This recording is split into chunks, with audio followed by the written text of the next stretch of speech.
and raised in Levittown, Pennsylvania. I stayed in Levittown until I graduated high school from Harry S. Truman in 1988.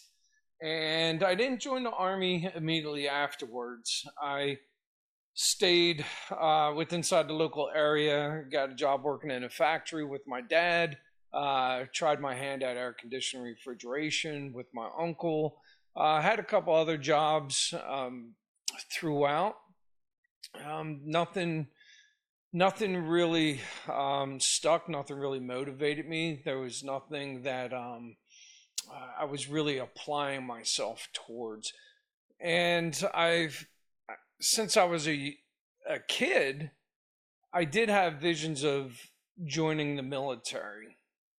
And my grandfather, he was a World War II infantryman. He fought in France, and I think he went aboard, or went ashore rather. I think he went ashore about a week after D-Day, and he was pushing him and his unit, the Yankee Division, was pushing inland, and he wound up getting wounded in Nancy, France, and that pretty much ended his military career. But I do remember him telling stories at the kitchen table. You know, he would yell out to my grandma, "Ann, go get my box of shrapnel." You know, my grandma would go, and you know, he had his box with his Purple Heart in there, and he had a couple pieces of shrapnel. You know, he was I believe he was in a barn, and a indirect fire round came in and you know, detonated and wounded him. He had no knuckles. I know he had some shrapnel in his calf and and also in his shoulder.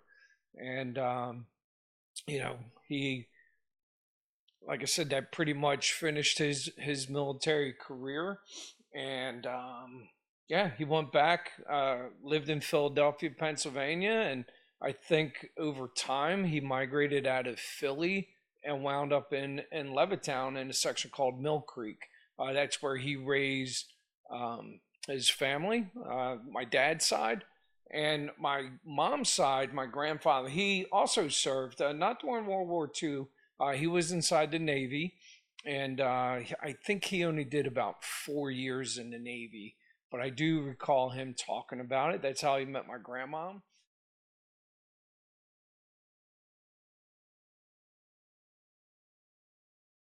Uh, Sports. Was I any good at sports? I was okay. I played baseball growing up. I played football growing up.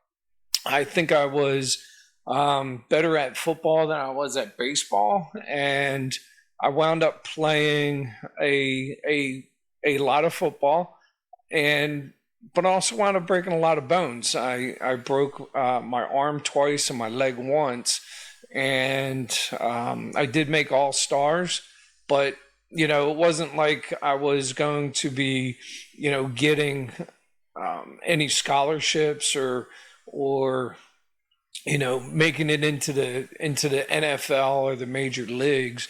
You know, I like I said, I think I was about above, slightly above average, but nonetheless, there was plenty of people on the field much better than I was. And you know, I think I also liked making money. You know, I liked motorcycles, I liked dirt bikes, I liked hot rods, and you know, that was one of those things that fueled my passion at the time was working, and working put gas in my car, working put, you know, custom parts on my car. And it was something where, you know, my grades weren't super amazing. I think I was a C student at best.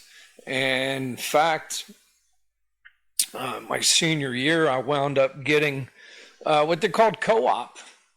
A co-op, I think I left school about a little after 11 o'clock in the morning.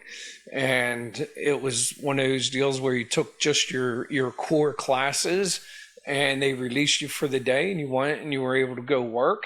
And at that time I was working at a Jiffy Lube, and again, wasn't something I was super passionate about, and it was a job.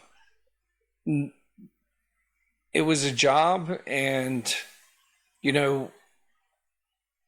I managed to get in a little bit of trouble also, and that getting in trouble really, that saying, go to war or go to jail, or the judge gives you two options. It wasn't like the judge was giving me two options, but I was essentially giving myself two options. I saw those two options pretty clear. If I stayed on the path that I was going down, and I didn't make a course correction, that I was going to be a career criminal or career incarcerated individual. After working in a factory, I wound up going and cashing my paycheck, and I went to a local bar that was known to serve minors, and I wound up drinking, and I got in the car. I wound up getting a DUI at the ripe old age of 18. Not the best way to start your adult life. And in Pennsylvania, if you get a DUI when you're 18, or if you just get a DUI regardless, pretty much, unless you got a great lawyer, which I could not afford a lawyer at the time, it was one of those things where you were going to lose your license for a year, and you wound up going to be detained in I don't want to say it was the full prison, but it was essentially a jail outside of the prison up in Doylestown, Pennsylvania, for at least 48 hours. That was for any person that had that infraction of a DUI or broke the law and was convicted of a DUI. And 48 hours when I left out of that place, I remember my mom and dad coming up and then picking me up. I remember checking out and walking through those gates that had the razor wire and a couple different layers of fencing and razor wire and fencing and razor wire. And my mom and dad, they picked me up, and we had a long ride home. And I swore to myself that day that I had to make a change, and look into the service. But now, I had a DUI under my belt. What service was going to take me? And I had a buddy of mine. He was talking to the Marine recruiter, and of course, the Marines, they got that sweet uniform and the dress blues, and he was talking to him. He said, "Hey man, go down and talk to the recruiter." And I did. Went down, and they said that I could join with a waiver. And what I wound up doing was first having to take the ASVAB test, which I failed for the Marine Corps, and that kind of pumped the brakes on things. And my girlfriend at the time, she was pretty smart, and she helped me study for the ASVAB. I remember going to the Oxford Valley Mall and picking up I think it was an ASVAB for Dummies book, and just started studying and trying to get myself squared away, because I was absolutely 100% out of options when it came to my next move, and I had to get out of that town. I needed to change the scenery, and I needed something to latch a hold of. And the military has always been very intriguing. So, the Marines, they took me down when, because there's a cooling off period. There's a cooling off period when you fail the ASVAB, to where you can't just go retake. And I think it was like at least 90 days, if not 6 months. And I went down, I took it, I passed. And then I had to go to what was called a commander's review board, where they had to give me a waiver because I had that DUI. And I went to the commander's review board, had my hair, already had a high and tight. And, I was trying to, at the guidance of the Marine recruiter, I was trying to look the part, and I went in, did the interview, and by the grace of God, I passed. And, I started my journey to being a Marine.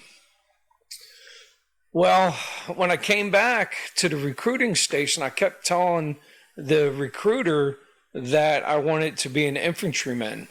And, I wanted to be the dude with the pack on the back and camouflage and running around the woods with a gun. That was very appealing to me. And for whatever reason, he did not want to lock me into being an infantryman. He kept trying to make me a clerk, and he's like, all the Marines are infantry, but you're deadly with a typewriter. And I'm looking at this dude like, no, it needs to be in the contract. I said, I don't want to go in and be a clerk. And he kept stringing me along, and days, and it turned into weeks, and weeks turned into months, and I'm still getting in trouble. And one of my other buddies, he comes by, he's like, hey man, how are you doing with this Marine Corps thing? Are you committed? I said, no. I said, they keep kicking the can down. He's like, dude, go down and talk to the Army guys, man. And I said, what about the DUI I got? And this is 1988 going into 1989. And he said, just don't tell them about it. I said, you know what? I said, let me go down there and talk to the Army guys.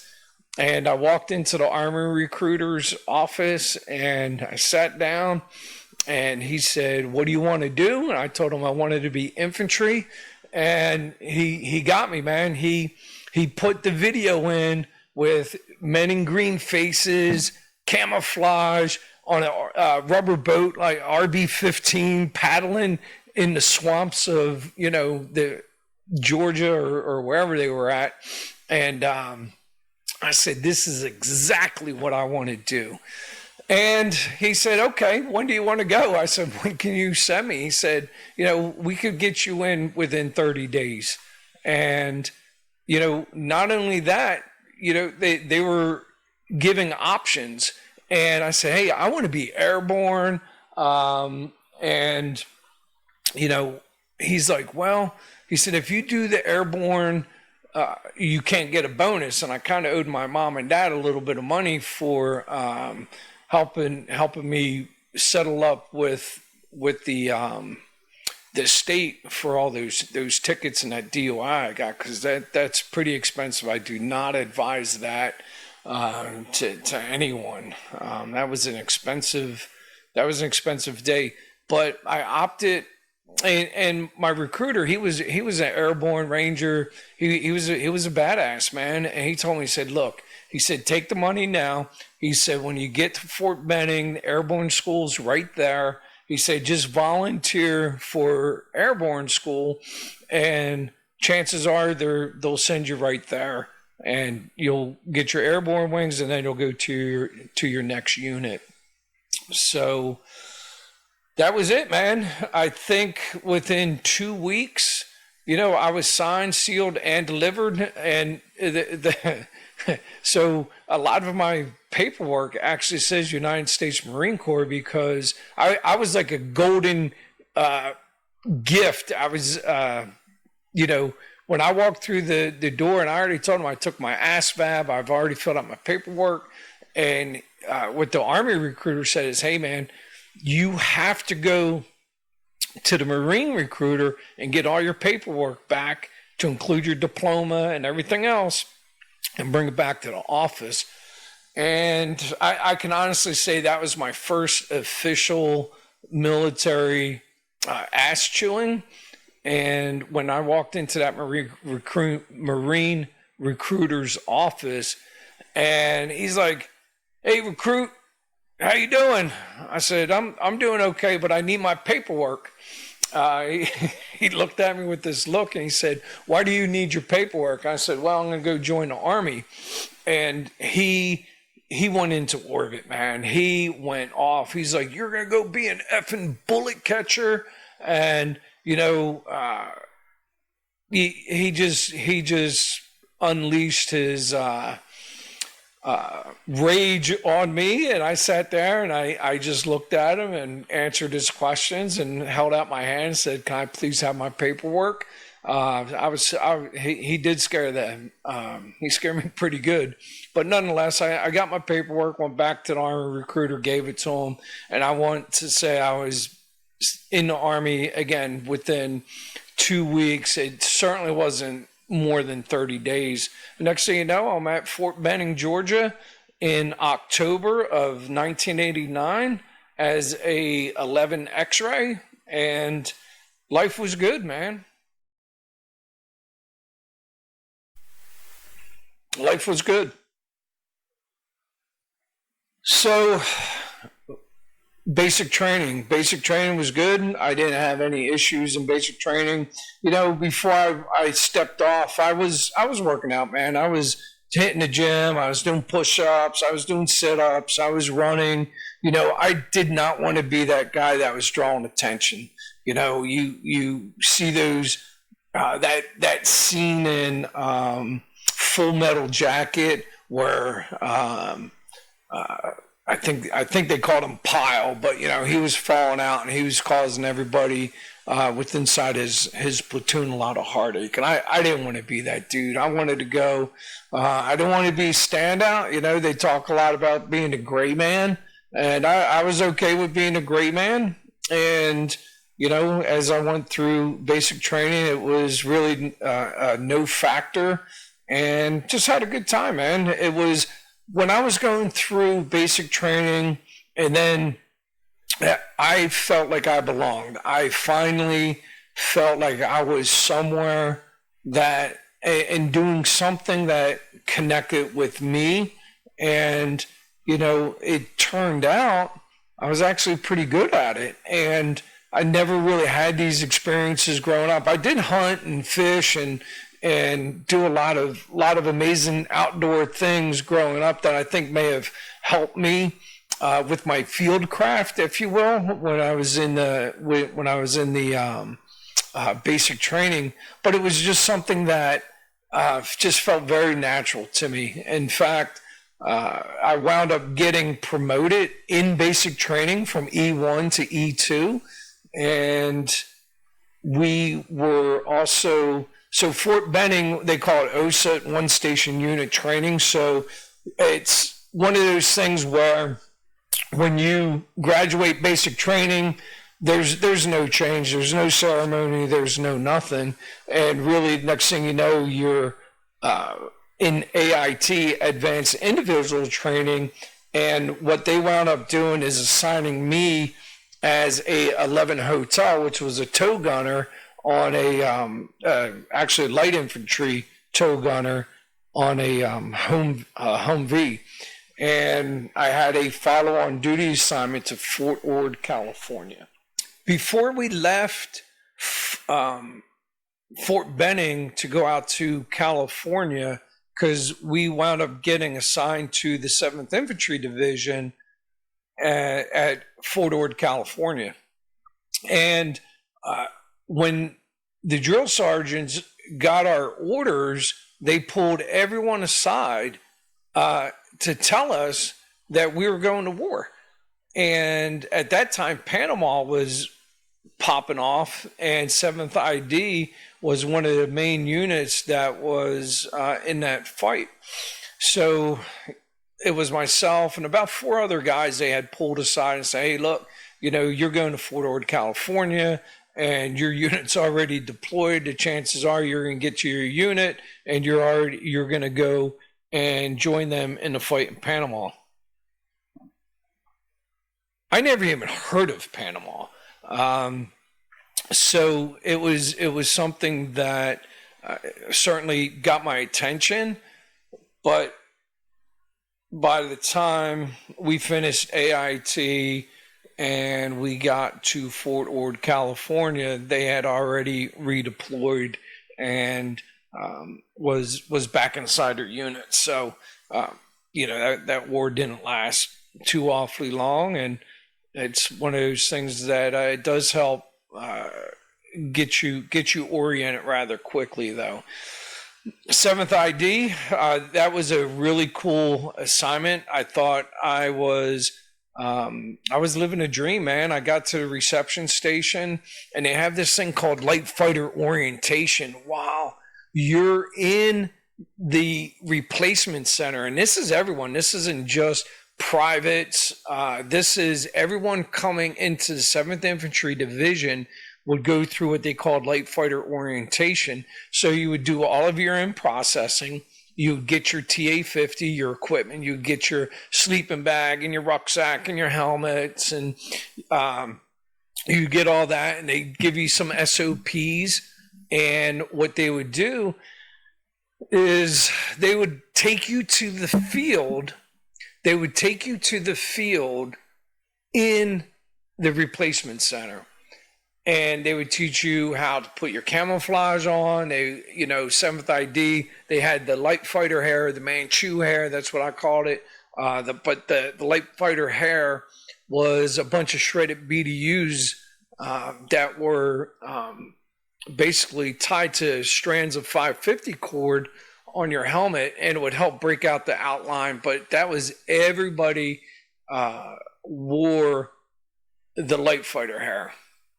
And when that was on, you wore your camouflage. So you were getting green. You were putting camouflage on your face, and you would go out to the field. And we did repelling, we did water confidence courses, we did drown proofing, road marching. It was everything and then some. I just wanted more and more and more of this. And I remember other dudes, they were like corporals or E5s or E6s coming from other units. And I distinctly remember them like, man, this is, what did I get myself into? We're not even out of the replacement center yet.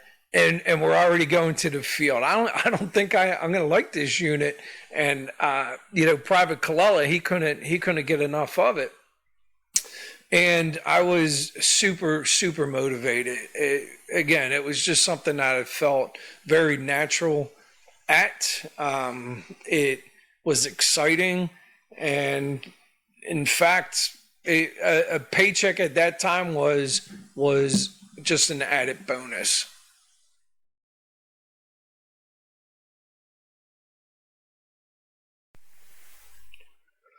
And then we came, a couple days into, orientation, we get our assignments to our units, and wound up not staying at 7th ID. I was absolutely crushed, man. I wound up getting orders to what they call Fort Hunter Liggett, which was about, I think, 60 or 70 miles outside of Fort Ord, where it was a training and experimentation command. And the training experimentation command, they had one company, and I use that term loosely because it wasn't necessarily a full company. It was essentially 2 platoons of infantry, but we did have a company commander, we did have a first sergeant, and we had 113 armored personnel carriers with the tow launchers in the back. Didn't have the Humvees, and wound up getting stationed there. And that was something that was not in the playbook, man. I wanted to be in a deployable unit. Training experimentation command was not deployable, and it was just one of those things that it wasn't what I signed up for. But that said, I still got to do a lot of great things. At the time, I probably didn't appreciate it as much as I do now with hindsight.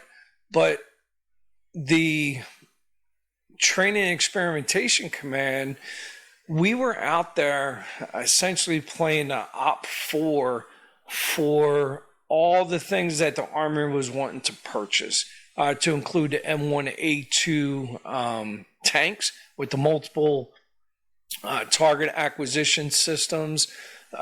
We tested laser rangefinders. We tested.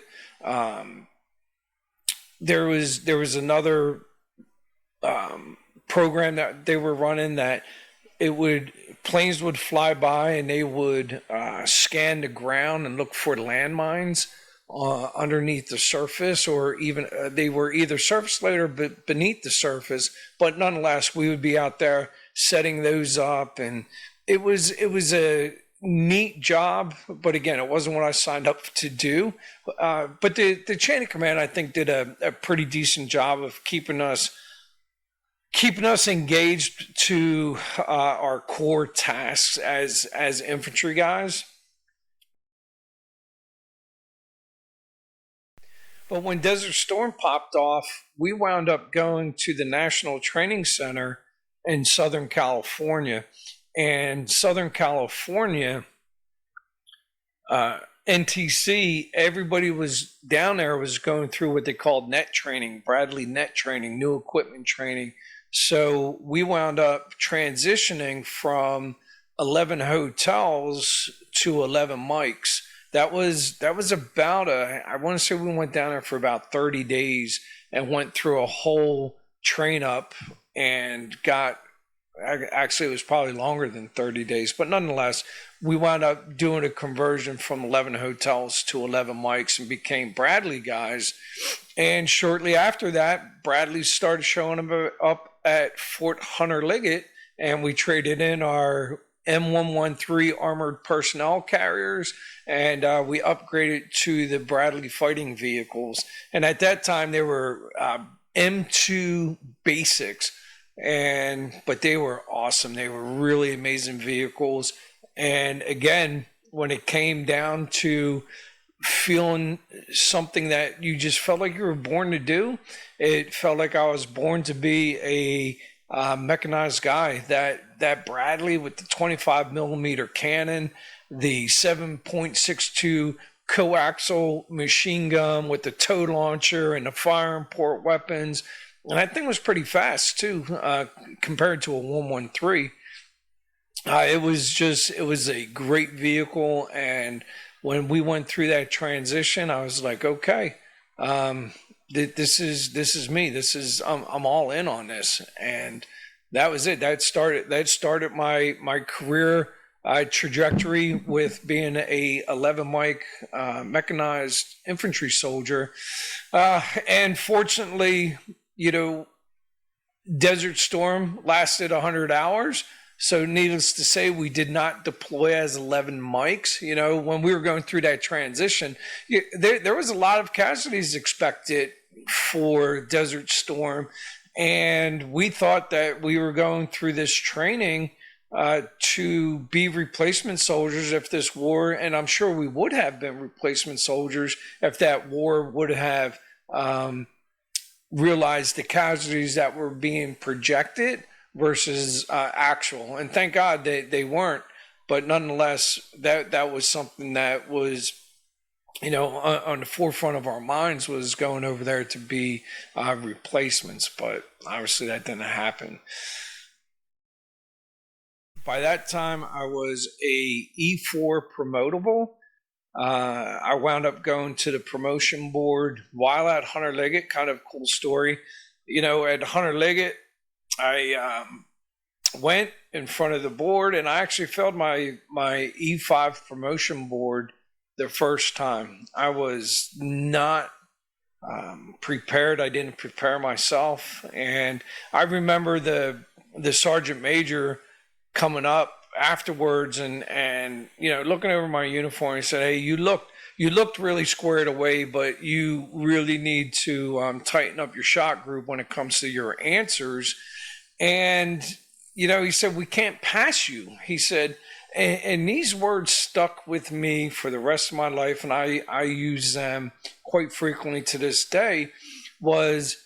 He said, you obviously didn't prepare properly for this board, and if you cannot take care of yourself, how can we expect you to take care of other soldiers? And that really that stung. That was one of those things that sat in the back of my head. And I was like, that's right. If I can't take care of myself, how am I going to take care of my soldiers?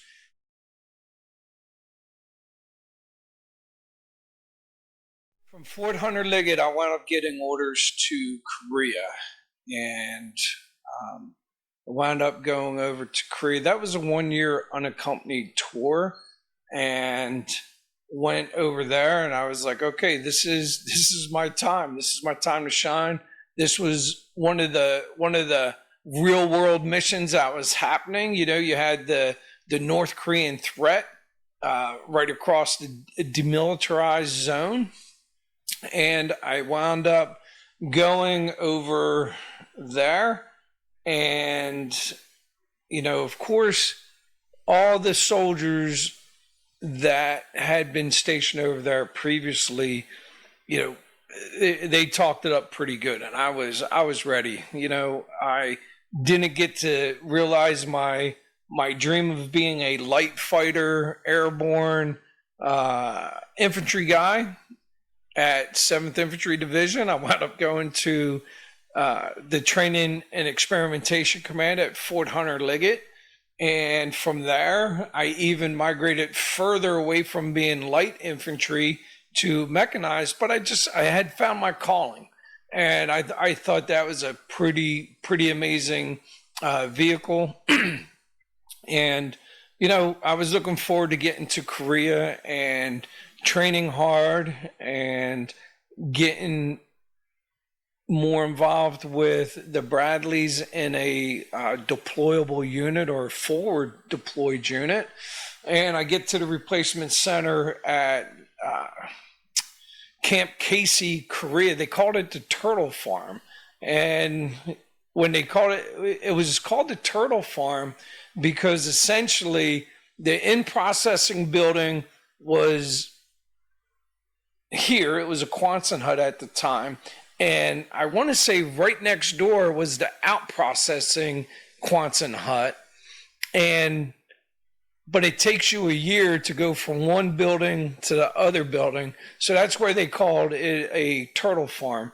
And they lovingly called all the new people turtles when you get to Korea. And it's all in jest. I think looking back on it, it's pretty funny. I did. Hey, whatever, man. I'm a turtle. I got it, man. Everybody's been a turtle, and 12 months later, I'll not be a turtle.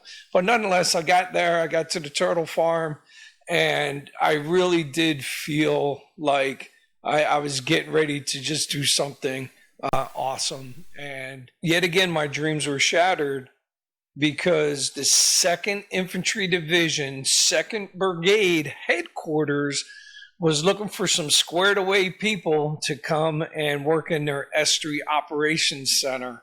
And I was wearing corporal rank at the time, and that, I guess, did not make me the gray man. And I remember the ops sergeant major coming in, and he pulled like 5 people from the roster and wound up taking like 3 of the 5 people, and I wound up being one of the 3 people they pulled up to the brigade headquarters to work in the S3 shop.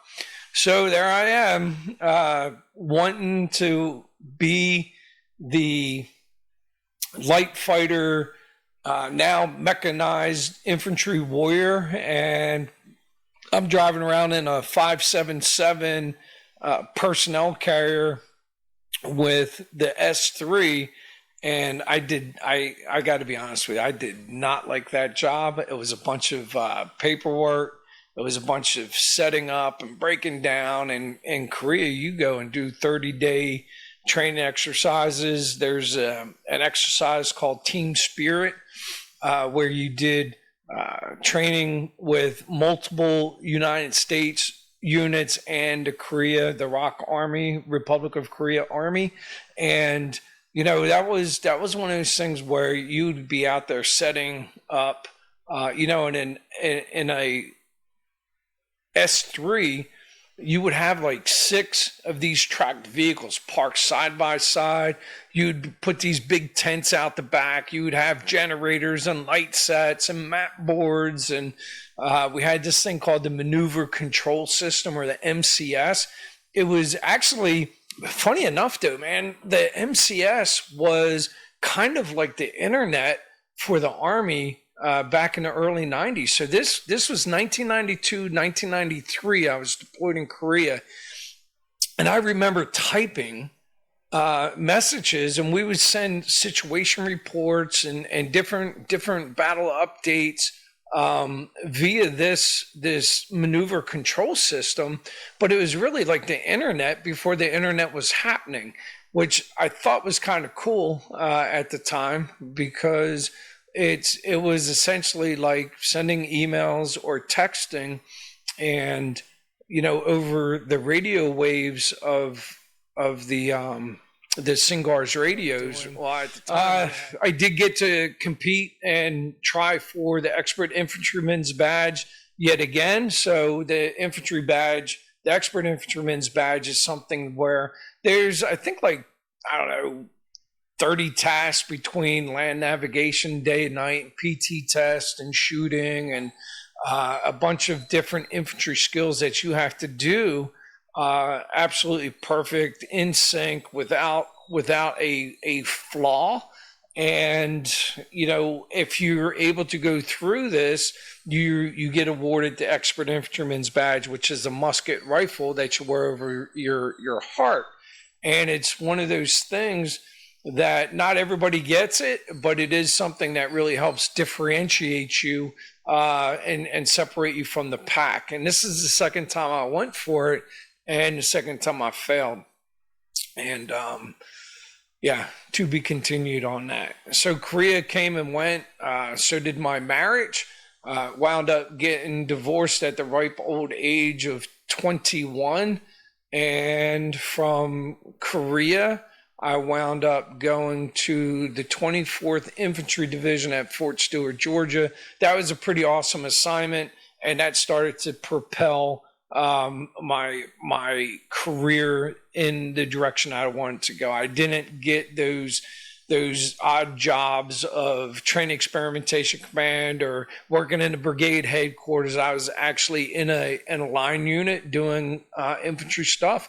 I wound up being a dismounted squad team leader, and just worked my way through the ranks, squad leader, and eventually I did get my expert infantryman's badge at Fort Stewart. And life was good. Infantry badge. I wound up going to Bradley Master Gunner School at Fort Stewart, Georgia, as well. And that was a really awesome school. That was one of those things that separates you. Not everybody passes. At the time, Master Gunner School had about a 60%, if not higher, attrition rate, where you would start with, I think there was about 50 or 60 people that would start in that class, and within the first week or so, you would be down to 30, and from there, once a week or so, somebody else would be not there at the end. And it was a tough school, but it was a great school. And when you get that Master Gunner identifier, it's one of those things that really, it gives you street cred as being a master of your trade inside the infantry. And it's a sought after school. Not everybody wants to go, and those that do go and want that identifier, not everybody does get it. But again, it's a great course, and it was about 90 days long. And when you do go to that course, essentially your ground days are over. So I did at Fort Stewart. I was there for about 4 years, and I wound up, going to Master Gunner School about going into my 4th year. So I had a lot of good time on the ground. I did the infantry team leader and squad leader, and really got a good grasp of what it took to be a leader on the ground, which certainly helped me in future endeavors as I started to gain more rank and positions of greater responsibility. Upon graduating Master Gunner School, I went back to Fort Stewart, went back to my unit there, and wound up being a platoon master gunner. And from there, I wound up coming down on orders. I went back to Korea for a second time and was a company master gunner in Korea. Again, that's a 1-year tour, and I had an amazing time. I was in a Bravo Company 19 Infantry, which was a complete mechanized unit, and we trained hard. The motto in Korea was "Fight tonight," and we were always ready for that threat if the North Koreans would come across the border. And again, trained hard, played hard. That was certainly one of those things that we excelled at. It was a unit where, again, I started to hone my skills even more as a mechanized soldier. And, that year goes by pretty quick. And from my timing in Korea, I wound up going to 1st Cavalry Division. And 1st Cavalry Division was a section sergeant. Wound up doing some fill-in time as a platoon sergeant, and back to section sergeant. We did wind up deploying that unit. I was in 1-5 Cav, and we wound up going to Bosnia. I think we were part of S4-5, but with the S4 being security forces for over in Bosnia. And when we went over there, I think that was about a 6 or 7 month deployment. And while we were over there, Kosovo popped off. It was a peacekeeping operation. We got to do a lot of weapons inventories, did a lot of presence patrols and little interactions with the local Bosnians, and but there was nothing major that happened over there that's really outside of the expectations of a unit over there doing peacekeeping. But again, you get to work your processes and your leadership skills, and just round yourself out as a leader. But nonetheless, again, it was a peacekeeping mission. So we come back from Bosnia, and next thing you know, I come down on orders for Fort Lewis, Washington. I was getting assigned as a observer controller with a active it's called ACRC standing for Active Component Reserve Component, and wound up going over there to Fort Lewis to take a break. Took my first college class when I got there, and I actually had gotten married again in Fort Hood when I came back from the Bosnia deployment. I wound up meeting my current wife, and we dated for about a year. And then next thing you know, I came down on orders for Fort Lewis, Washington for a ACRC position, active component, reserve component position. And that's essentially where you go and you train the Army Reserves and Army National Guard troops within inside a certain area up in the Pacific Northwest. And before I left, we decided that we would get married. And she accompanied me out to Fort Lewis, Washington. She being Jennifer. Jennifer accompanied me out to Fort Lewis, Washington. And I was an E6 at the time. This was in 2001, July of 2001. And, it was supposed to be that time where I could focus on my family, focus on my education. And well, when get up to Fort Lewis, find a place, and we wound up living in Olympia, Washington. And the unit, good unit, we small teams, about I think four or 6 man teams that would go out. We'd go out to Alaska. We'd go to Hawaii, Oregon, Washington, Idaho. We'd go all around the upper northwest of the country and train units. And one of those things is, a couple months into it, I remember this clear as day. Is PT starts at 6:30 in the morning, and typically you show up at 6:15, 6 o'clock. You always want to be early to PT, and I remember pulling into this gravel parking lot. We were going to do some trail runs that day, and I pull into this parking lot, and there's about 4 guys. It's dark out, and they're all huddled around one of the vehicles, and the radio's turned up. And I walked over, and I could tell something was going on, and wasn't 100% sure what.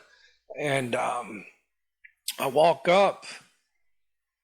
I said, "What's going on, man?" And he said, "A plane hit the towers."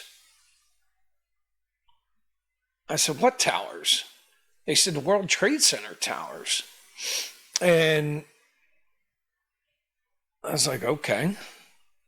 And I remember somebody at the time saying Osama bin Laden.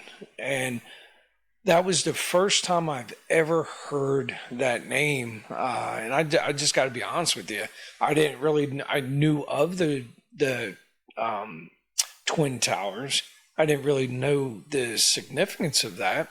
And I certainly never heard of Osama bin Laden at the time. But I remember him saying Osama bin Laden. And the team chief at the time came in and said, "Hey, let's all go to a house and watch the news real quick, see what's going on." And by the time we got to the closest person's house, we get in there, we turn the TV on, and I'm not sure if it was actual footage of the second plane hitting or it was replays, but nonetheless, we walk in and they're like, "Oh my God, a second plane hit the other tower." And right there, everybody's just looking at each other like, okay, life just got complicated. And from that day on, it was one of those things where they sent us home and they said, "Just wait. We're a training unit, but there wasn't a whole lot you could do that day." And they sent us home. Actually, I think we wound up staying home for a couple of days because of the threat con at the various posts. And, it was essential personnel coming in. And, we were at that time, again, we were not essential personnel. And we were just waiting for the next move. And Turns out the next move was we wound up really spinning up and getting all the National Guard and the reserves trained and ready to deploy for, well, at first it was Afghanistan. And then from there, it was getting troops ready to deploy to Iraq.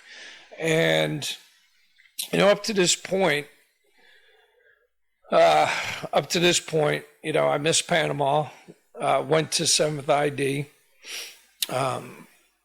was at Fort Hunter Liggett when Desert Storm kicked off, and Mogadishu, I was at Fort Stewart with 2-7 Infantry when that kicked off, and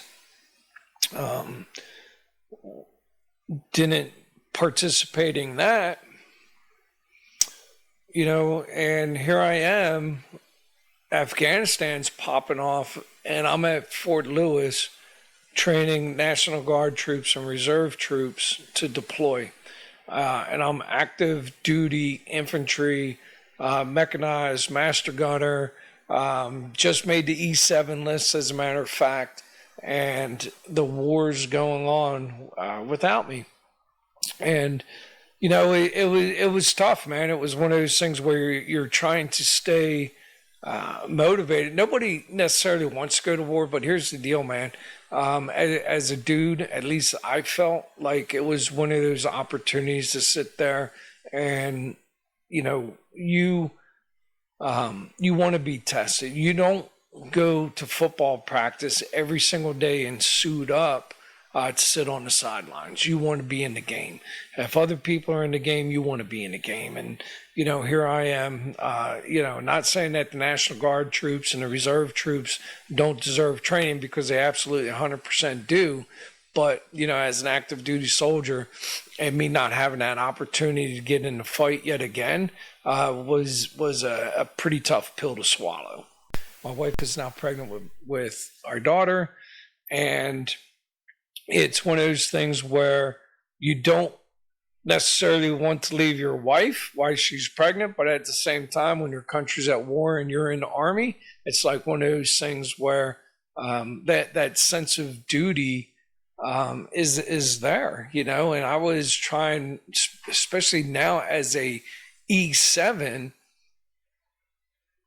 I'm going to the striker units on Fort Lewis. I'm interviewing with sergeant majors. I'm trying to pull every string in the book. I'm on the phone calling DA, and they're like, "Look, there's this thing called stop loss where nobody goes anywhere." And so I was trying my hardest to get into a unit and get into the fight, and it just wasn't happening. So I embraced my destiny, and we continued to train soldiers for deployment in Afghanistan and Iraq. And stop loss gets raised, and I said, okay. I called DA, the Department of the Army, assignments branch. I said, hey, man, I want to go to the striker unit. And they said, well, as a matter of fact, we have you transitioning, but it's not at the striker unit. I said, okay, where? And he said, Korea. I said, are you kidding me, for a third time? I said, the Army, we're at war, and the Army's going to send me to Korea. And he said, look, man, things are tough all over. You have to go. And I said, okay. I rogered up, and off I go to Korea. And I was like, there is the war's going to be over. You know, I'm thinking, you know, this is going to be one of those things where I'm going to yet again miss out on being deployed. And I get to Korea, and things were really different. The third time I got over to Korea is, you know, typically all the weapons, the vehicles, everything is in 100% operational ready state, right? Or operational ready rate. And Korea always got the funding, and things didn't stay broke very long. Because again, you had to be, the motto was fight tonight. And it was when I walked through the motor pool, I wound up going back to Camp Hovey for a third time. And actually, I was assigned to Bravo Company yet again. So I get to Bravo Company. They assign me as a platoon sergeant. I go down to the motor pool and I start looking at my vehicles, and the vehicles are absolutely trashed out, completely trashed out.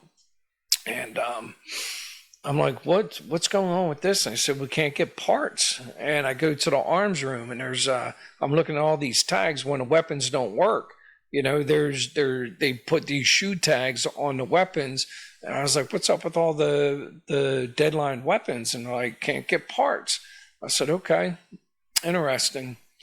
And, you know, that really was one of those things where all the resources, all the assets, all the funding was going over to units in theater in Iraq and Afghanistan.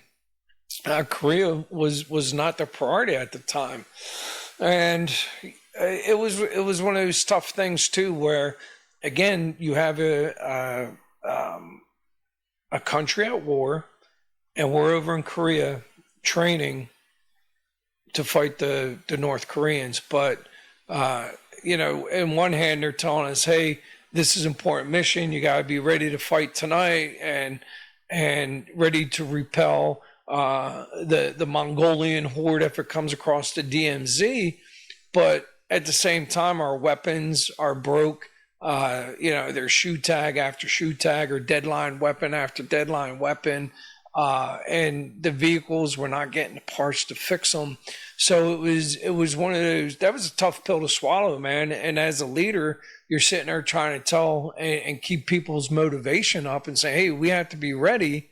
But at the same time, we're not getting the funding or parts or we're not a priority. So it was a pretty interesting leadership challenge, if you will, to balance both of those and keep people focused and still be able to train. And interestingly enough, I remember one soldier, because there were some rumors going around, well, maybe they'll deploy us from Korea. And, you know, at first it was like, man, that's not going to happen, man. That's not going to happen. They're not going to leave Korea. They're not going to pull infantry units out of Korea to deploy them over to Iraq. And I remember one of my privates looking at me. He said, Sergeant, he said, if we did go, do you think we'd bring our vehicles? I said, absolutely not. These vehicles are beyond repair right now. And I said, we would go over and they have pre-positioned equipment and we'd probably fall in on vehicles over there. And I didn't think that was going to happen. Well, you know what? Fast forward about a month, and next thing you know, those rumors are getting louder and louder and louder. And one day we get put on notice that the unit is going to be going over to Iraq. I said, finally, here we go. I'm going to get into the fight. And, you know, it's when that happened, it's interesting because, you know, over when you're in Korea, again, that's a 12-month hardship tour, no unaccompanied, no wives, no kids, no nothing. And you're over there for a year. But when that happened, there were guys that were just finishing up their 12 months and they wound up getting stop lost. I wound up being over in Korea for 7 months and then got stop lost. And, you know, you go into a train up mode. And the funny thing is, though, is 19 Infantry at the time on Camp Hovey was completely pure infantry unit. It had Alpha Company, Bravo Company, Charlie, and Delta with a headquarters element. And they were task organized into a brigade combat team. And that meant 19 Infantry was only going to take 2 infantry companies, and they were going to take 2 tank companies from Camp Casey. And guess what? my company, Bravo Company, was not selected to go to the deployment. And I said, absolutely not. That's not happening. And I remember going to the battalion headquarters and talking to the sergeant major and telling him, hey, man, I know there's somebody that does not want to deploy, or they have a hardship for one reason or another. I said, you need to put me in a unit, in a company that's getting ready to deploy. And lo and behold, in Charlie Company 19, there was a platoon sergeant that had some sort of family emergency where he could not deploy. And I wound up going over and taking over a second platoon in Charlie Company 19. And, I had to go back and talk to my crew.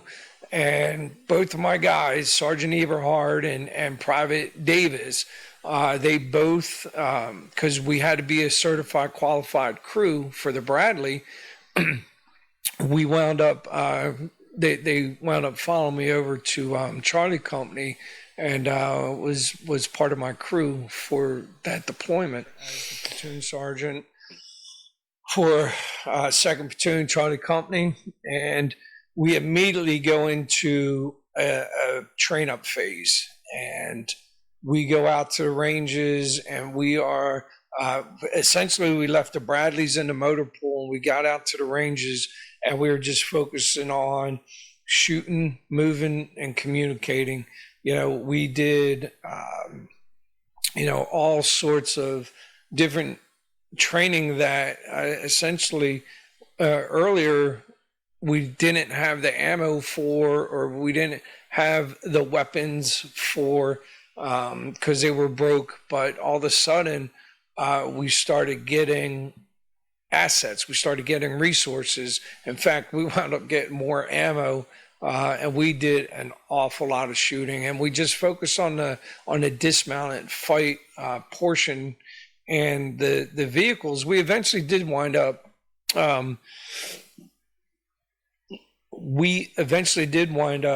Getting Bradleys. I think they took the Bradleys from the two companies that were staying back. And also there was another mechanized 2-9 infantry was over on Camp Casey. And I think we wound up using their Bradleys for training, while ours wound up getting put on trains and boats and eventually getting shipped over to Kuwait. So, that private that asked me, hey, is there any way we would take these Bradleys over to Kuwait? And I said, no. Well, I owe that young private an apology, because we wound up taking every one of those Bradleys over to Kuwait, and they wound up giving us, I think, an extra week or two in Kuwait to get those vehicles up to 100% operational ready rate before we went into Iraq. But the train up, it's kind of hard to train up for operations in Iraq when you're in Korea, right? Like, the terrain just doesn't match. You got rolling hills, high vegetation, you got rice paddies, you got dikes, you've got all sorts of different terrain aspects. And but we made the best we could, and we wound up deploying over there. I think it was around September of 2004, maybe a little bit earlier than that. But we wound up going to a place called Ramadi. Never heard of Ramadi before, and it was one of those things where it's like, okay, this is where we're going, and this is what we're doing. So get on board, and that's what we did. So we get to Kuwait, we do a bunch of training, we get our vehicles up to 100% operational ready rate. We do a bunch of dismounted training. We do a bunch of live fire with the Bradleys. We do a bunch of joint training between, mounted crews and dismounted crews. And, it was good.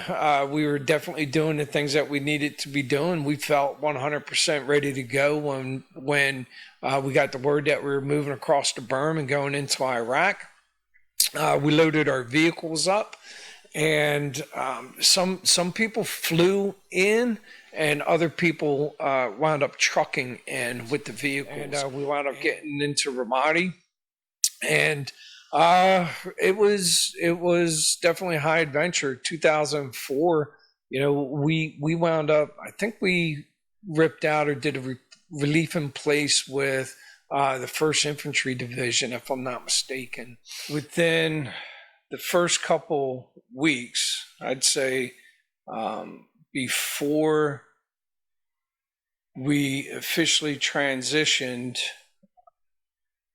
and assumed responsibility of our area of operation, our 1st platoon leader, they went out to do a leader's recon a village that they were going to go do a raid on within the next couple of days. And they went out, and out on Route Mobile, there was an overpass that gave them an opportunity to look into the village that they were going to go raid. And they had a couple Bradleys up there, and they dismounted, and they were getting eyes on their objective area. And somebody within inside that small little village opened up with a RPK and lit the entire overpass up, just sprayed it down with automatic weapons fire. And Lieutenant Brown wound up taking a round into the leg, and it hit his femoral artery, and the guys on the ground wound up doing, obviously they're doing first aid. They're trying to get him loaded up on a vehicle. They're trying to stop the bleeding. It was about a 15-minute rollback to the FOB. It didn't make sense to call in a medevac via helicopter. The plan is to get people loaded up and get them back to Charlie Med on the FOB. And, it was one of those things where they could not stop the bleeding. And Lieutenant Brown wound up being our first killed in action with Charlie Company in Ramadi. And dudes, and the majority of people at that time did not have combat experience. There was only a handful of people that had been over to Afghanistan. That's a completely different fight. You go from Afghanistan, mountainous terrain, to Ramadi, which is a built-up city with a ton of infrastructure. A completely different fight. So, it was one of those things where it can happen. That is our job, is to close with and destroy the enemy. But when it does happen, and it happened quickly, like I said, that was a slap in the face, and with the thoughts of they're playing for keeps, man, and you got to go out and you got to be switched on, because there ain't too many second chances out there. And we started cutting our teeth on patrolling, man. We would do patrols and all throughout the city. And we were working jointly with the Marine Corps. The Marine Corps owned a portion of the town. The 503rd and 506 owned another portion of the town, and we were the mechanized force. So we would help the Marines, we'd help the Army, and then we had our own little areas of operations as well. Plus, there was this main supply route called MSR Mobile, and then we had Route Michigan that ran through downtown Ramadi. And we did some fighting for sure. It's one of those things. We did a lot of operations, a lot of vehicle checkpoints. Try to do some interdiction from people coming, insurgents, supplies, disrupt their operations coming in from Syria. So a lot of different checkpoint operations and a lot of QRF operations too. We ran QRF for the whole area. You know, Bradleys and infantry. That was the ticket. You know, somebody gets into a shootout downtown. You can't necessarily call for air support because you're downtown and collateral damage, but you can certainly phone a friend and have a platoon of Bradleys with 2 infantry squads come down. And typically there wasn't much that a Bradley platoon would get called in on that they couldn't handle. So we certainly felt like we were doing our job. And, you know, we wound up making a pretty good name for ourselves. Charlie Company did some really amazing things in and around Ramadi. And, you know, late October, we wound up getting a call that we were going to go and load our trucks up and go to Fallujah. So we didn't know what was going on. We didn't know there was going to be this big operation. You know, sometimes you get spun up and you go and you stage in different areas and things get called off. Something changes and then you wind up going back. So we did not know exactly why we were getting pulled down towards Fallujah. We didn't know the extent of the operation that was going to happen, but we quickly found out once we got boots on the ground in Habanea, which was a place just outside of Fallujah. We wound up massing and building up combat power, and our company, Charlie 19, wound up getting attached to the 3rd Light Armor Reconnaissance Battalion of the United States Marine Corps. So we do a little bit of training on Habanea. We get task organized with the Marines, and next thing you know, we get our mission, man. We get our mission, and our mission was to go onto the peninsula. There were 2 bridges coming in from the west that went into the main portion of Fallujah. These bridges, the North Bridge and the South Bridge, were the North Bridge is where contractors got hemmed up and they were killed. I think there was at least 3, if not 4 contractors that wound up getting ambushed, pulled outside their vehicles. Their bodies got, mutilated, and then they drag these bodies and they hang them from the bridge. And on the streets of Fallujah, the brutal attack was met with celebration. "We are from Fallujah," they chanted. "This is our work." Witnesses say the 2 SUVs were ambushed as they drove through town. "They threw hand grenades," said this man, 2 at each car. The contractors worked for Blackwater Security, a company that protects coalition personnel. The company said they were guarding convoys delivering food around Fallujah. A small crowd descended on the burning cars. What happened next was gruesome. The bodies of the 4 Americans were pulled from the flames, poked, prodded, and beaten. One charred body was tied behind a car and dragged through the streets, a procession that included children. 2 mangled corpses were hanged on a bridge over the Euphrates River. "This is Fallujah," they chanted. "Who asked you to come here?" One Iraqi cameraman told ABC News that most residents in Fallujah stayed inside, disgusted by the attack and what followed. But the crowd was violent and determined. It's like, okay, we're going to go secure the North Bridge. We're going to go secure the South Bridge. And then there's this big hospital on that peninsula that was also known to be an enemy stronghold. And our company's job was to secure and clear that hospital with Iraqi forces.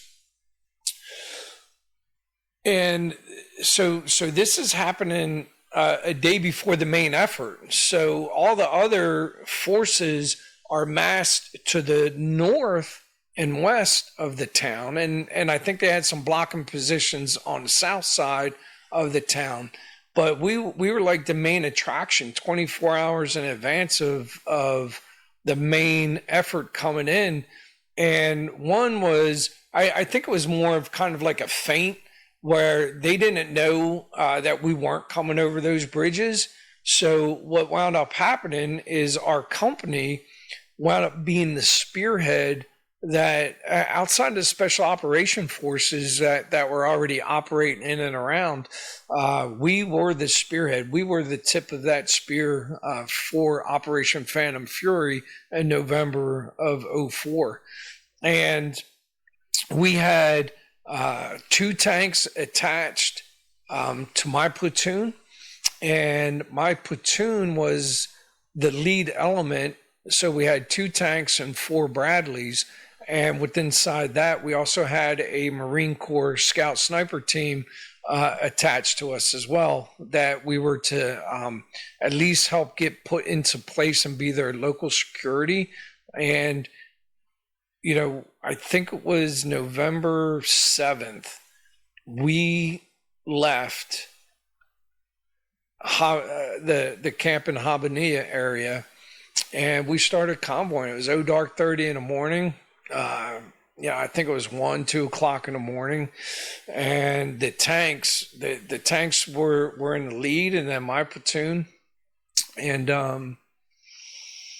the tank, everybody was amped up, man. Everybody was pumped, and those M1s go a whole heck of a lot faster than Bradleys do. And one of the cues when we got onto the peninsula was we were supposed to stop at the traffic circle, and they were going to drop.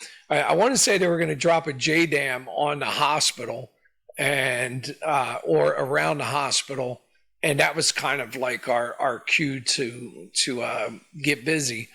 And the M1s had taken off, and essentially we wound up having a pretty big gap. And the M1s get to this traffic circle, and we're still like 3 or 4 checkpoints behind them. And we were taking contact, man. We were taking IEDs, small arms fire, but we weren't stopping, man. We weren't stopping for IEDs. We weren't stopping for RPGs. We weren't stopping for shit. We were moving, and we had an objective to get to, and we eventually caught up with the M1s. And my platoon, our task was to clear a bunch of the houses in and around the southern bridge. The other platoon was to go secure the north bridge, and then the tankers were in there commingled with each of the platoons. And we certainly got their attention, and we got in there and we started, we dropped our dismounts, and we started to clear the bridge area and the houses in and around the bridge, and then get into position and strong point inside those areas and put out the local security. And it was all hands on deck for us, and it was all hands on deck for the insurgents, man, because when they realized that we were coming in on the peninsula, they started just unloading on us, man, and they repositioned troops. I think they were anticipating the initial attack coming in from the north, and they wound up flexing insurgents down into to repel our attack. And it was not only was it a target-rich environment when it came to the insurgents were trying to reposition inside that city, but they also I couldn't believe how much indirect fire, rockets, mortars that we were taking, and how much they had. They just queued everything in on us, and it was 2-3 days, and by the third day, the units were starting to gain more and more into the city, but there was a solid 48 to 72 hours worth of rockets and mortars. Some were like 60 millimeter mortars, but man, they had some pretty big ones too, like 120 millimeter mortars. It was one of those things where RPGs, and they had some tactical vehicles too. Some vehicles that had Dishka 50 caliber machine guns mounted on top, and that was definitely one of our first bigger vehicle kills. Was one of those vehicles just kind of came out of an alleyway and was handrailing the river down, and it didn't end too well for that guy. And it was with the teams, with the dismounts, strong pointing in a lot of the different buildings around the Bradleys. It was definitely one of those things where we would every time insurgents would try to reposition within inside the city, we had these keyhole shots down various streets with the Bradleys, and we had these keyhole shots with the dismount elements. And of course the Marine Scout Sniper team, and it was one of those things where it was.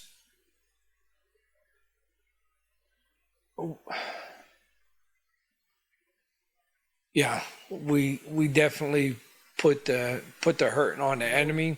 The Army did a really good job, or the Marines, or whoever did a good job of telling the civilian population, like, hey, if you can't leave, do not go outside, do not go up on a roof, and by all means, do not have a cell phone in your hand. It was one of those, if somebody was out maneuvering, it was fair game, man. They were who in their right mind is going to maneuver if you're not a bad guy? Who in their right mind is going to be up on the roof with 10,000 or more U.S. military soldiers and Iraqi forces maneuvering in and around? That's not what normal people do. That's not normal behavior. So it was game on, man. And our rules of engagement, bravo to the leadership to give us that opportunity to actually fight a war the way wars need to be fought, man. And we did, man. We threw the smackdown on these guys, and you know what? It was nice to see us fight without our hands tied behind our back and have a clear rule of engagement. And you know what? If the insurgents wanted to come out and fight us head on, face to face, toe to toe, hey, bring it on, man. That's what we do, and that's what we did, and they paid the price for that. Casualties, we did take a couple casualties. They were minor. My platoon, very minor. The company had a few more casualties, but in the grand scheme of things, we fared very well when it came to casualties. We did take an RPG into one of the strong points that the dismounts were in. we wound up, there was a Marine unit that was attached to us to dig in fighting positions, a Marine engineer unit. And this was the morning of the first day. It was still dark out, and they had these D8, D9 dozers, and it was, dude. There was a lot of chaos going on. A lot of direct fire, a lot of indirect fire, and it was one of those things where these engineers were along the river digging out fighting positions for the Bradleys, setting up berms so we could go what they call whole defilade, to where the whole portion of the Bradley, the only thing that's really sticking up is the turrets. And my two sections and the dismounts, and I remember a call coming over the radio about 4 a.m, and they say, "Hey, I don't hear the dozer anymore. Did he did they drive by you?" I said, I didn't hear it. We did not have communication with the dozers. It was one of those things where they were doing their thing and we were doing our thing. But we did have situational awareness that they were in our area prepping those positions. And come to find out, as daylight came, we sent a patrol looking for the dozer, and the dozer went off into the river, and the driver of the dozer drowned, and his battle buddy that was with him, that was on the ground, he jumped in, I would imagine, and tried to save him, and he drowned as well. And that was something that should not have happened, but it did. And that was day one. That was within 12 hours of us departing. We had to call up, that this vehicle, and oh, by the way, there's still like a whole lot of chaos going on. So it's not like we could sit there and do recovery operations immediately. So it was one of those tough things, man, where the guys aren't there. You're pretty sure they're in the river, but we're still taking machine gun fire and rockets, and I mean the whole insurgency's like focused on us at the time. So what wound up happening is when things started to lighten up, and I use that word very, very loosely, we wound up setting up perimeters, and the engineer unit and their Marines were able to come in and get in there and recover the two Marines out of that vehicle. And that dozer wound up staying in the river until right before Thanksgiving. Once the city was secured, we eventually did wind up getting the dozer out, but the important thing is the Marines were recovered inside that operation. But outside of them, we fared, with all things considered, we fared very well when it came to injured, wounded in action, killed in action. So we wound up redeploying on Thanksgiving Day. And we went back to Fob Habaniya, and we got a nice belated birthday gift from the Marine Corps. The 7-ton truck wound up pulling up, and they had cases of beers Budweiser's, if I recall. They had several cases for each platoon, and they had sleeves of those little bottles of rum.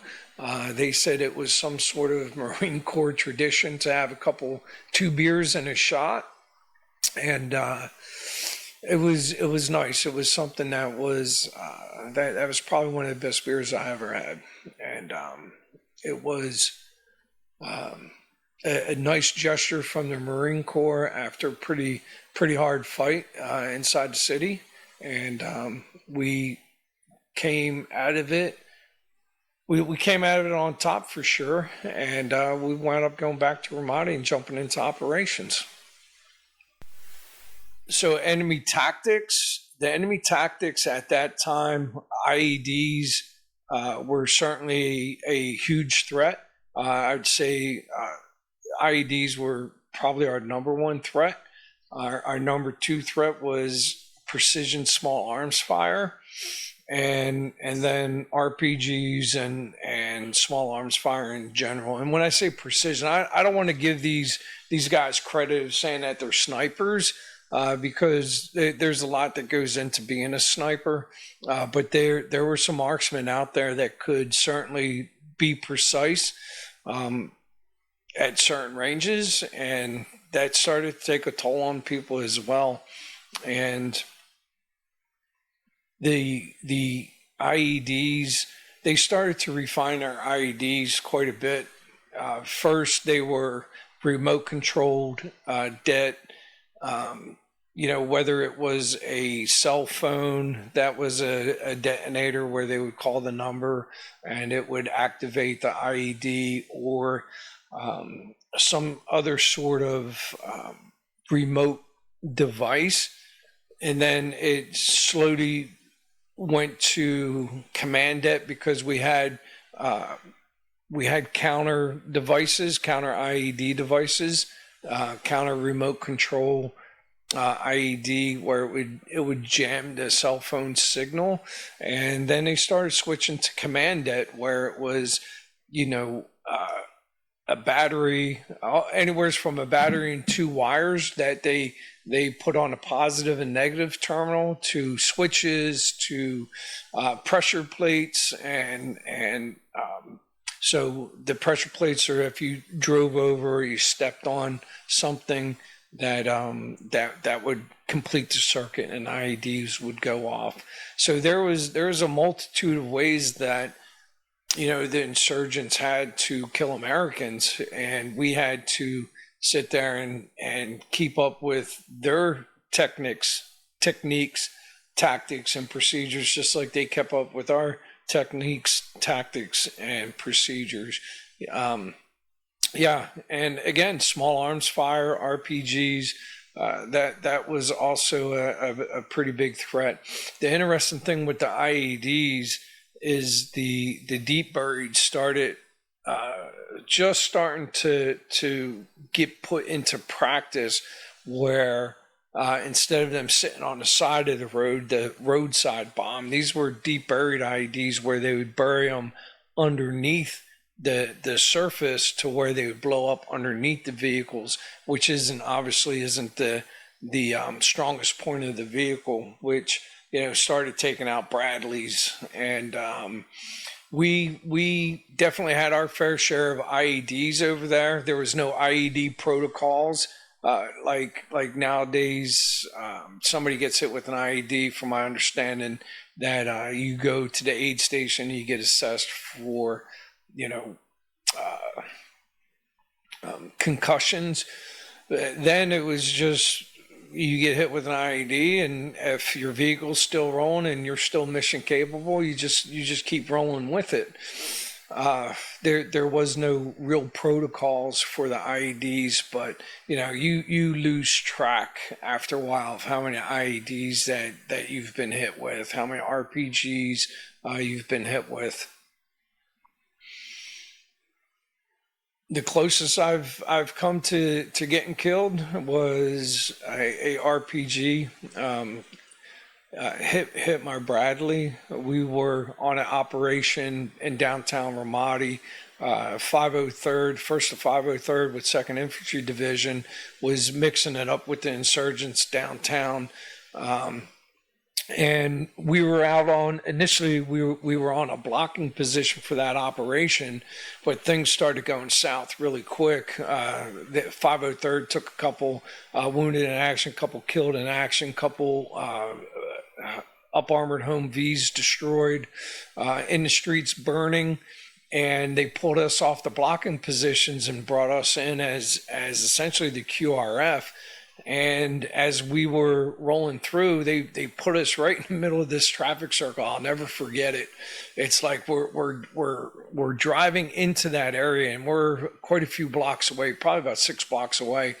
And we get hit with 1 IED, 2 IEDs, 3 IEDs. We're just getting lit up as we're rolling to the fight. And we get to this traffic circle, and we consider traffic circles sometimes like target reference points or TRPs, and they sent us that grid and told us to go to that X on the map. And I remember pulling in there with the 3 Bradleys, and we were the main attraction, and it just really felt. You have that sense about it, like, man, this is not a good place to be. And at that time, I had my head out of my hatch of the Bradley, and just out of nowhere, somebody fired an RPG, and it hit just below the turret, but when it exploded, it peppered me. It blinded me. All the dirt, every little particle within inside that vehicle, dirt and little pebbles, everything just becomes debris. And I didn't see where the RPG came from, but when it hit, it really it only blew up maybe 4 feet from me. And just from the angle of where it impacted the Bradley versus where I was, it was the blast that really that knocked me for a loop. And next thing you know, I'm laying on the turret floor, which isn't very big, and my gunner sergeant, Sergeant Eberhard, was on leave, in-country leave, at the time, and Forbes was next to me. He thought I was dead, man. I'm laying on the ground. I can't see. I'm a little bit, disoriented, and the Bradley's full of dust, and we finally cleared the cobwebs from my head and got back up into the commander's seat, and LT. They took out another RPG gunner. Not sure if it was the same RPG gunner, but they lit another one up. And needless to say, we didn't stay on that X much longer. They wound up calling us some overhead surveillance. Watched some bad guys go into a building, and we wound up going over and moving down. Somebody actually threw a satchel charge over a wall onto one of the Bradleys, and didn't really do anything. But that just shows just how willing they are to take the fight to us in Ramadi, man. To sit there and throw a satchel charge over a wall onto a Bradley, that's some pretty wild stuff. So we wound up going down, taking out the house where the drones watched some people go to, and that was not your typical day in Ramadi, but it certainly wasn't a day that was a rarity there. More often than not, we were down there, and they were just getting more and more brazen with their attacks as time went on. And so Ramadi, was An area we did a lot of operations in, and we also got asked to go up to Tartar, the Haditha. We did some operations up there with the Marines, the Tartar Dam. We found ourselves being nomads for the latter part of our tour out there. Like I said, I think we gained a pretty good reputation of, you know, being fighters, and where they needed Bradleys and infantry, it just seemed like Charlie Company was that company that got called to go up and support, and I mean that's what we're there for. So it was a good tour. I was very fortunate with 2ID.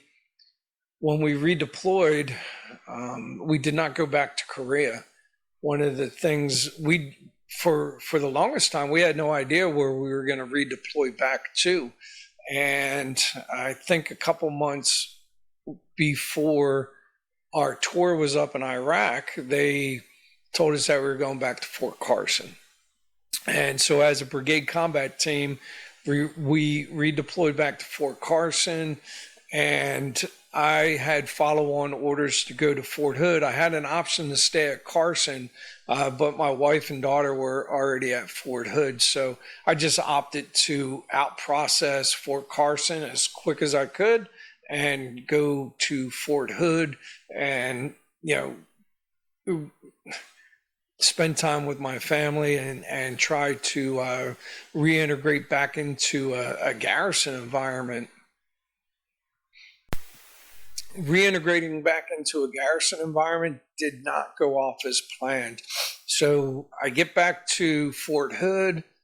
I think I spent about 3 weeks, maybe a month at Fort Carson, and jumped on a plane, flew to Fort Hood, and linked up with my wife and daughter. And it was a total of 19 months that I was away from my family. I did have 2 points in time where I was able to spend leave. One was from Korea. They sent us all home on leave for 2 weeks, and I spent some time with them then. And then in country, everyone in the Army, since they're doing a 12-month combat deployment, gets to take leave, and I think it's 2 weeks or 10 days worth of leave time. I can't recall, but I did spend another 2 weeks. So essentially, over a 19-month period, I spent two-week periods with my family, with my wife and daughter. So it was nice. It was nice to get back to Fort Hood and try to be part, try to be a dad, try to be a husband.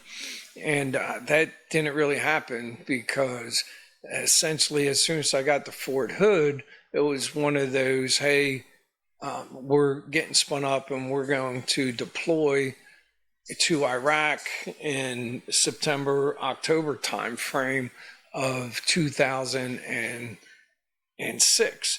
So, what do you do? My wife has been without a husband, and my daughter has been without a father for 19 months. I'm going to spend less than a year at home and go back overseas. Do I dare make that connection?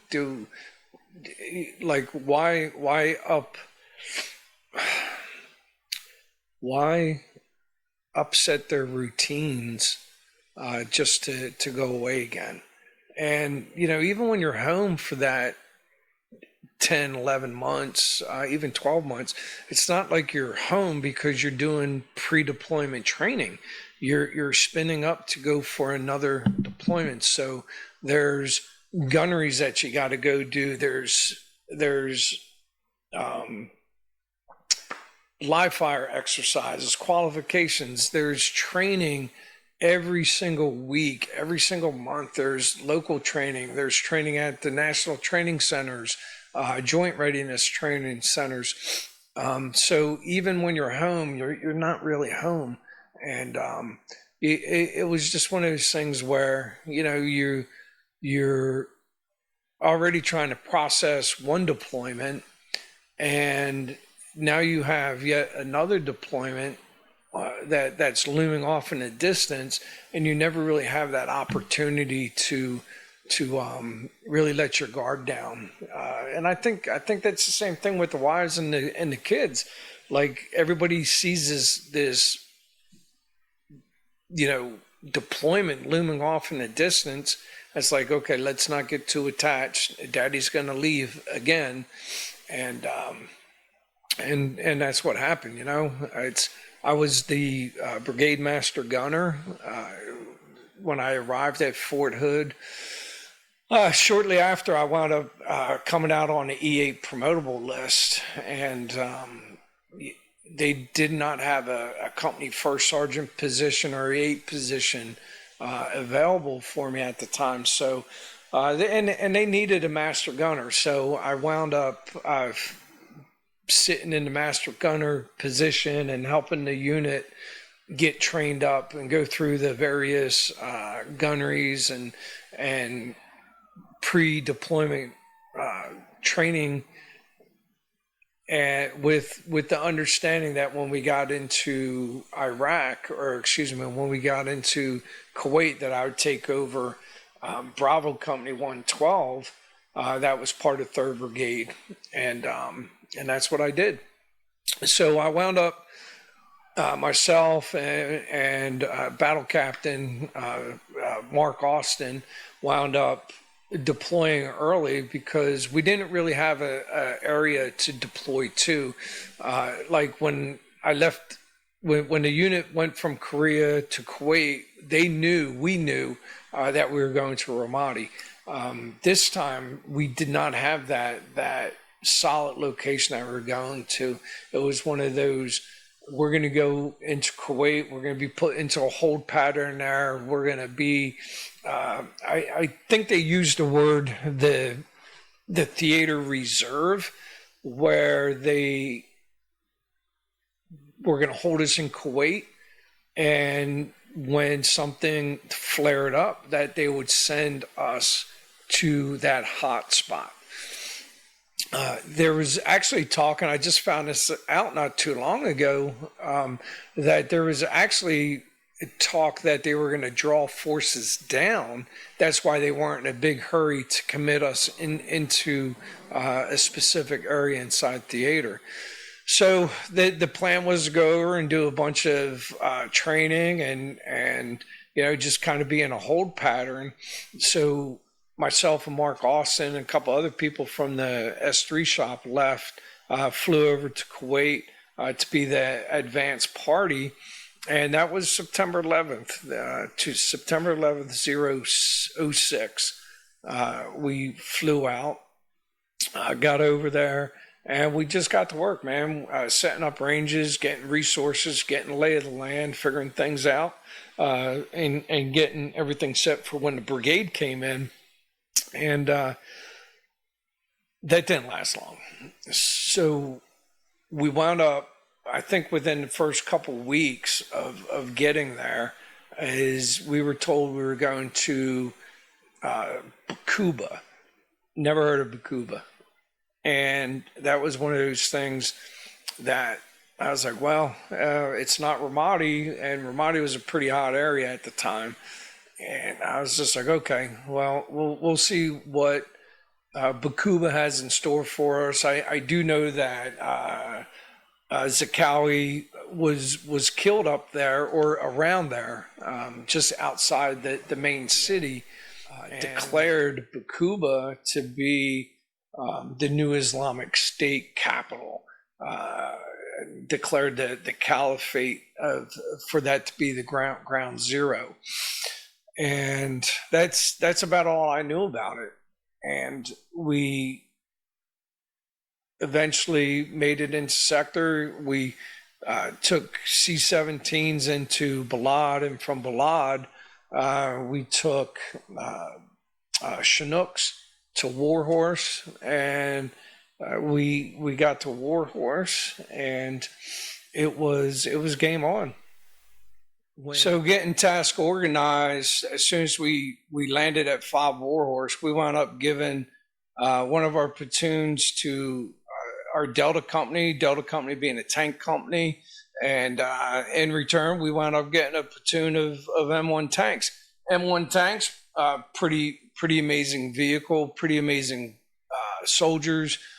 You know, you give up a platoon of infantry, it's about 34 guys, and you get 12 to 16 guys in return. So when it came to manpower, you know, it's just one of those things where you get used to operating as a company pure of infantry, and then you get task organized like that. It takes some getting used to, for sure. But you know what?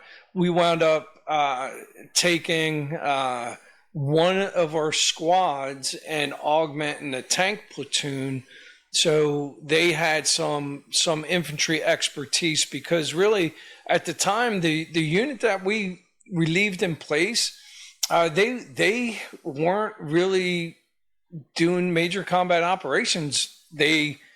It wasn't a super kinetic area. They were doing missions like mosque monitoring. They were working with the IPs, the Iraqi police. They were doing a bunch of, like, it really just felt like sustainment operations, not combat operations. They didn't have a whole bunch of casualties, and there was just this feeling of it's one of those environments that was semi-permissive, at least in the area we work. Because I certainly don't want to take anything away from any other unit, because you know, we lost First Sergeant McGinnis right before. I mean, they didn't even assume responsibility. They were still on a right seat ride within 6-9, and First Sergeant McGinnis got killed. And kind of like my previous deployment, you know, it was just one of those, you know, it's certainly an attention getter. And for those that don't realize that, you know, they're playing for keeps out there. That's you know, every time you go outside that wire, it's going to be dangerous. It's just some days are more dangerous than others, but every day is dangerous. And you know, so the unit that we were relieving in sector, it was kind of you know, we did a couple combat ops and did a joint clearing mission, which there was a little bit of small arms fire, a little bit of indirect fire.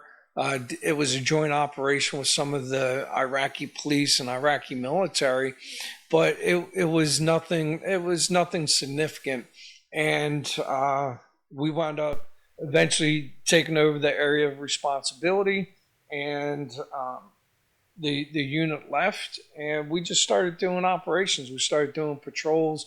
We had a platoon out at the government center. So really what the routine would be is that the plan was to keep one platoon out at the government center. One platoon would be on patrols, and one platoon would be back doing maintenance and refit recovery. And then also we had requirements on FOB Warhorse. We had tower guard. We had a bunch of different things that needed to be supported on the FOB. So that platoon would be the platoon that would handle all of that. But the main focus was maintenance and sustainment ops, why everybody rotated through. But that also didn't last very long. And within the first week of us being landowners out there,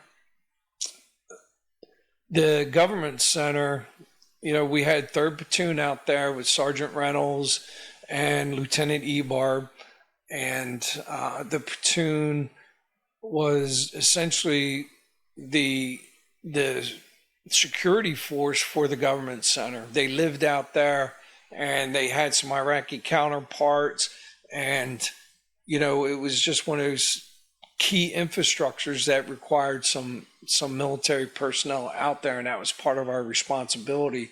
And it was in Old Baqubah in downtown, and almost within a week of them being out there, Lieutenant Ebarb was up on the roof with his Iraqi counterpart and some other people, some other soldiers, and a sniper hit him, took him out, and shot him in the neck, and thank God our medics were there. Thank God our infantry soldiers trained in first aid, casualty evacuation. Sergeant Reynolds and his team, they were able to do first aid. They were able to get them off the roof, and they were able to evac the LT, and the LT did survive. He is paralyzed, and we knew they were playing for keeps out there. It was just one of those. Nothing. It's going to come. You're going to take casualties. You just don't know when, and things like that happen all the time. Just a single shot rings out, and next thing you know, you got a man down. The tough part about this is it felt like it was a setup.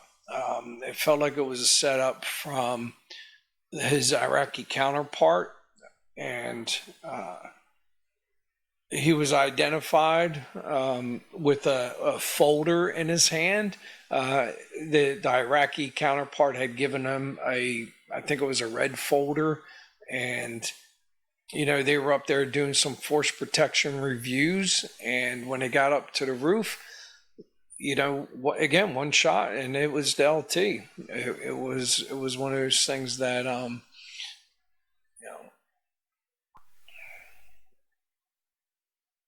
So did we let that go unanswered?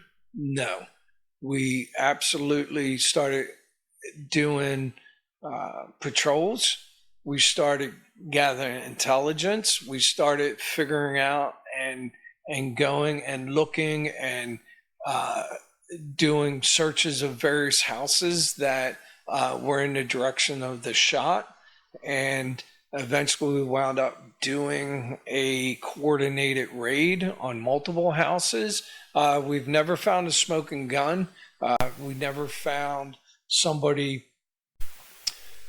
100% irrefutable. We captured or killed the sniper. The good thing is Lieutenant Ebarb lived to tell about it. And that was the start of a lot of kinetic operations, because it's interesting that the unit that was there before us didn't really sustain a whole lot of casualties. They were doing mosque monitoring and things that really were more of a sustainment operations, stability operations versus combat operations. But it really felt like once Lieutenant Ebarb got shot and we started pushing and looking for the shooters for that scenario, the more we pushed, the more the insurgents pushed. And it became quite kinetic, quite quickly. Interesting environment that we were operating in. Very dynamic, we would go out to include the platoon from the government center, which was 3rd platoon.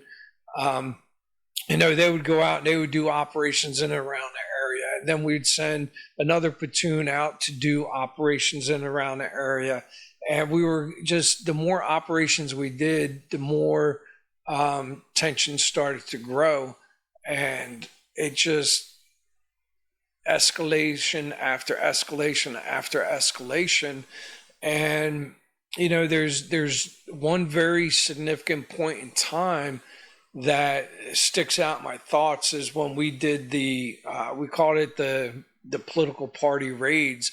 We did a raid on, I think it was the Shia political party, and we went in there. We found all sorts of stuff. It was anywhere from machine guns to RPGs to, special RPG rounds that were from Iran.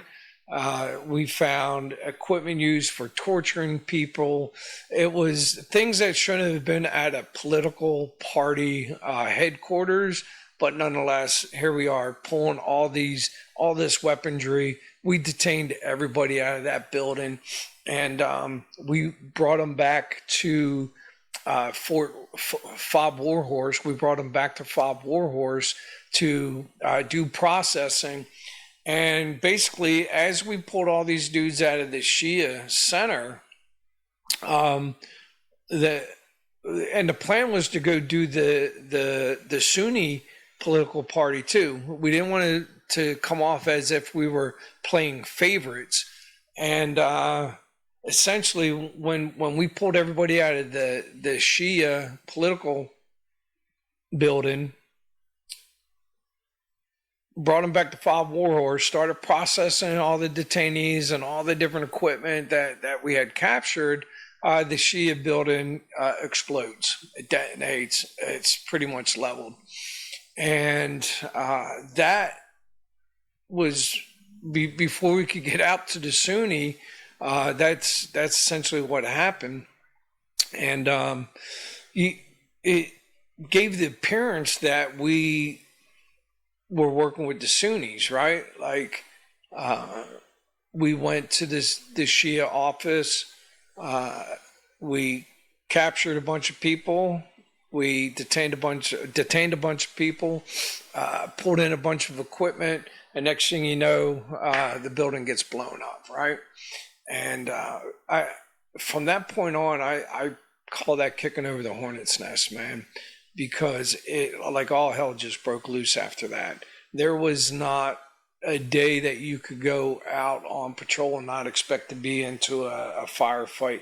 That whole mosque monitoring mission that the other unit was doing, that mosque monitor wasn't a thing anymore. It was straight combat operations. It was going out, small kill teams, because IEDs were going off left and right, small arms fire, RPGs. It was just one of those things where it went from a semi-permissive environment in our area to straight kinetic operations with a flip of the switch. And, people were being kidnapped. The police department pretty much dissolved. I distinctly remember one of our platoons killing one of the insurgents, and they went out there and policed up the body. They're trying to get fingerprints, see who they killed, and the weapon that they pull off of this guy is a weapon that was given to them through the standing up of their force. They had very specific markings on them showing that they were Iraqi police department weapons. And here this guy is moonlighting in the evening time, shooting at us with the same weapons essentially that we were giving them. So it really became a complex environment very, very quickly. And again, intimidation, kidnappings, beheadings, executions, you name it, it was happening in Baqubah. We coined it the city of death, man, because it was all around. All the shops were closed. Traffic, again, it was like a flip of the switch where 1 minute it's a permissive environment, mosques and schools and shops were happening, and it was just a little hustle bustle of the city, to government centers being blown up, government officials being kidnapped and executed, Iraqi police chiefs being executed. There's this one very, very like one of the villages wound up having, and the number of heads and decapitated people, the number fluctuates, but it was somewhere around 27 heads where the insurgents had went in, cut the heads off people, and there was only one road, each side of the road, going into this village as a message of intimidation and who's in charge. It wasn't the Americans out there chopping off heads and intimidating people like that. It was that was a game changer. When the political office building got exploded, and all those heads lining the side of the road and the executions. It was just one of those things where the Iraqi police were pretty much no factor anymore. In fact, we wound up disbanding them because, we had radios when we would be going out and doing our patrols. We had a radio that our interpreter would listen to, and they would be calling in our movements to other people so they knew where we were going. And eventually our battalion commander just disbanded them because they were a threat, between, pulling weapons off of dead insurgents that, had Iraqi police markings on them, to them using radios that we were giving them to report our movements. Again, they were a threat. So they eventually got disbanded. And, the American forces, we were just operating on our own. We were trying to put an Iraqi face on things, but that Iraqi face was turning around and shooting us. So those elements got disbanded, and we were just operating U.S. pure, and things just progressively got worse. From Lieutenant Ebarb getting shot up on the government center, to there was a IP station down in Biarritz that they were, again, we already dissolved the Iraqi police in Old Baqubah and Tahrir area is where we were operating in. But there was a police department down in a town south of Tahrir called Biarritz, and the insurgents went down there, blew the building up, killed, captured, or ran off anybody that was not on the same page as them. And they actually occupied that police station, they being the insurgents, and our battalion commander was told, go reoccupy it, go take that back. And, Bravo Company was out doing patrols. We had a pretty large sector. They didn't ask us to do it. Our war dog element, our engineers, our combat engineers went down, and they took that IP station back, occupied it, and held on to that for I think it was at least a week. And then we got the heads up to go down and relieve War Dog out of that Iraqi police station. And we were told under no circumstances would we leave it. So we went down and did a relief in place with our engineer brothers. And they were... engineers aren't landholders, right? They're not as big as an infantry company with attachments. And also, route clearance, man, IEDs were a huge threat down there, and deep buried IEDs, the ones that are buried in roads that blow up underneath the vehicles, were already starting to do their damage. And War Dog were getting these buffaloes. A buffalo's like a big armored vehicle. It has a V-shaped hole in it, and it helps deflect the blast from IEDs and mines that go off underneath of it. And it has a big claw that goes out where they can interrogate certain items or dig up. So the Buffalo's definitely a route clearance vehicle. They have these Huskies.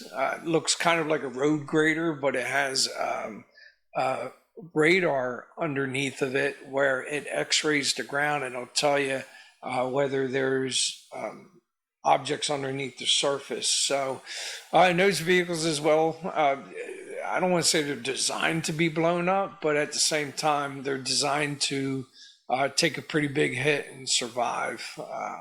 I don't want to say they're indestructible, because you use enough explosives, everything's destructible. And but yeah, so the engineers were getting ready to do their route clearance mission, and Bravo Company went down and relieved them of that space, and they went on to do great things with route clearance, and Bravo Company became landowners for a second spot. So we wound up and the Biarritz IP station was affectionately known as the BIP, BIP for Biarritz IP station, and that wound up being our first combat outpost in and around that area. And then we had the government center. So essentially, we had a platoon out at the Biarritz IP station at all times. We had a platoon out at the government center. And then we had another platoon that would be out patrolling the rest of the city of Tahrir and Baqubah. And then we had the platoon that was out at the Biarritz IP station that was very limited, because it was pretty intensive when it comes to manpower, because you got to staff, you've got to man that outpost 24 hours a day, 7 days a week. And you have so many shifts that you would have to do, and then refit, and then you would also go out and do patrols and small kill teams, and countermeasures to prevent that outpost from getting overrun again. And then you would have one platoon back at Warhorse doing maintenance on the vehicles, cleaning weapons, catching up on their rest, and getting ready to go out and do more patrols out in Old Baqubah and Tahrir area. And so we definitely had our hands full, and I think the insurgents knew it. Biarritz, by the way, was probably one of the most. It was probably one of the most disadvantaged locations. The IP station wasn't designed to be a combat outpost. It was designed to be a police station, and police stations aren't designed to be defendable. So when we got put down there was essentially one long road that would come in. There was one bridge that led to it, and then there was a canal that cut us off from the rest of the city inside Biarritz, and then a river behind us. So we had very limited abilities for approach. It was one route in, one route out. And when we did patrols to get out into the city to do surveillance, counter surveillance, it was very hard to sit there and change things up to where we weren't telegraphing our movements, because there was so many different choke points. The enemy would only have to set up their observation posts and counter surveillance posts in those key locations. So it was a tactically disadvantaged location. We were trying to make the best of a bad situation. And that bridge was one of those things where we had to maintain eyes on that bridge, or if they were to blow it up, we would have no ability to resupply, and we would have no ability to evacuate casualties. And calling in medevac was an option, but it was a very high risk option. Between all the palm groves, the river, and the built up urban environment, to land a bird, to evac somebody, that was a risk that we were not willing to take at that time. So maintaining eyes on that bridge became a high priority, and you just don't send one vehicle out there. You have to have that wingman concept, right? So, you got to figure we had 2 vehicles out there, a bunch of people at the combat outpost monitoring the radio traffic, manning the force protection in and around. It really just became a bad situation that progressively got worse and worse and worse. The insurgents, they're not dumb, man. They're taking notes, and they know when we're out there what the combat power is, and they also know what our capabilities are. So it's December now, and we're fully occupied at the Baritz IP station. December 23rd comes, and it's raining. It's overcast. It's just a bad day for operations. No air support, and the IP station comes under attack. And there's been other attacks, and they're usually just some machine gun fire, maybe an RPG or 2, maybe a couple indirect fire rounds, and it goes away. And when this started, it was like, okay, we recognize this song, but it didn't stop. The rounds kept coming. The machine gun fire didn't just come from one direction; came from multiple directions. The indirect fire that was coming in was extremely accurate, and it was persistent. This was one of those rare occurrences where myself and the company commander was back at the combat, or excuse me, we were back at Fob Warhorse, and I'm listening to this traffic, and we were saying, okay, this isn't. We need QRF. We need to get more people out there at the outpost ASAP. But we had a vehicle in maintenance, and we were trying to get that out.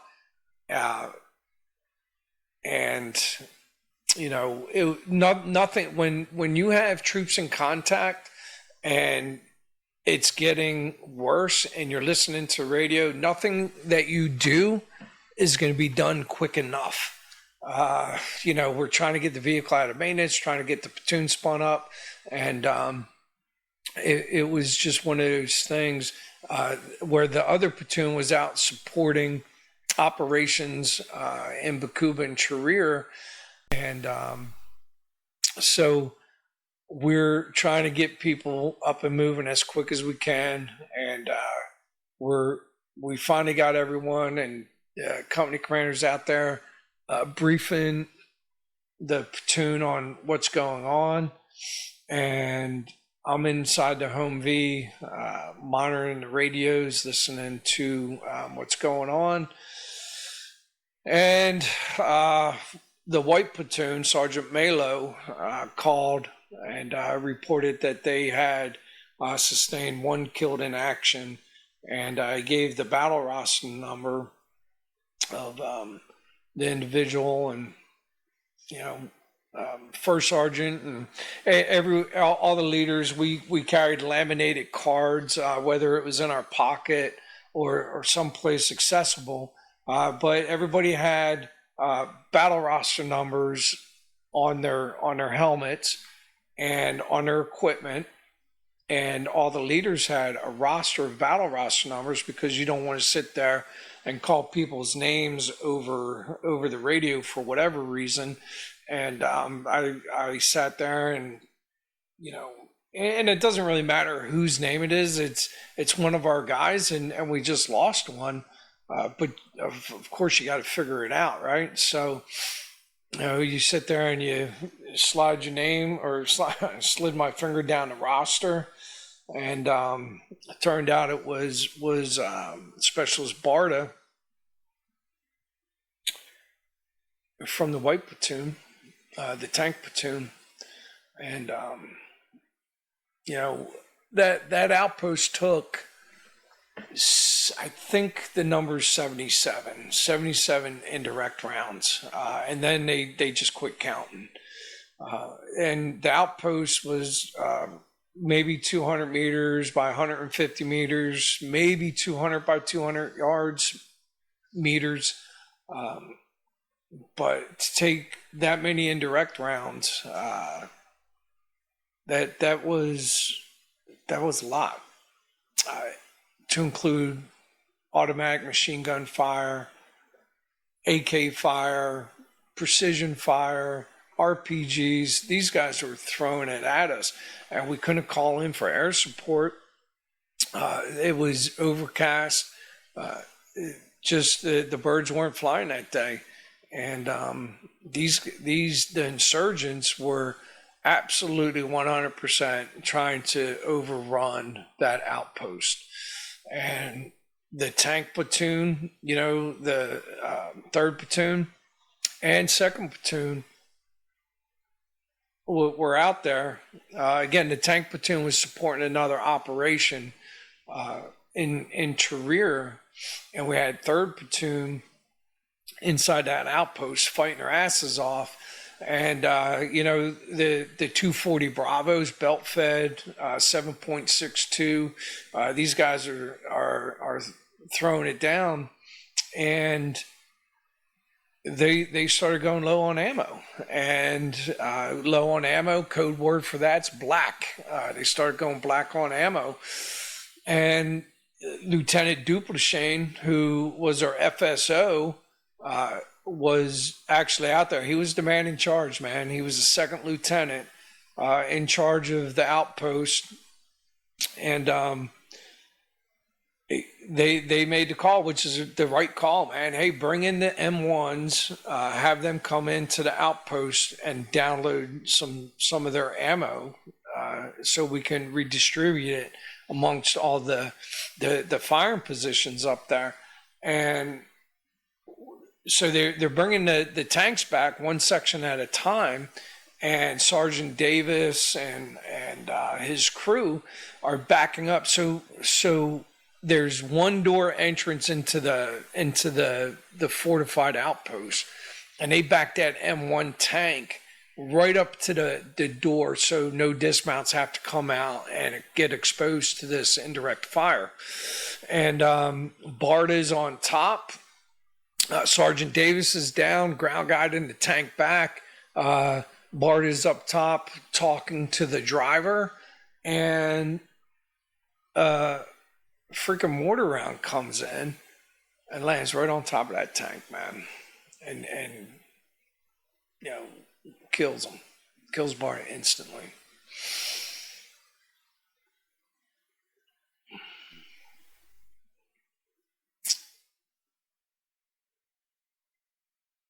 Yeah. So Sergeant Major Harris was out on patrol with his guys. Sergeant Major Harris being our Charger 9, our battalion sergeant major. He hears this radio traffic, And he says, well, I'll come.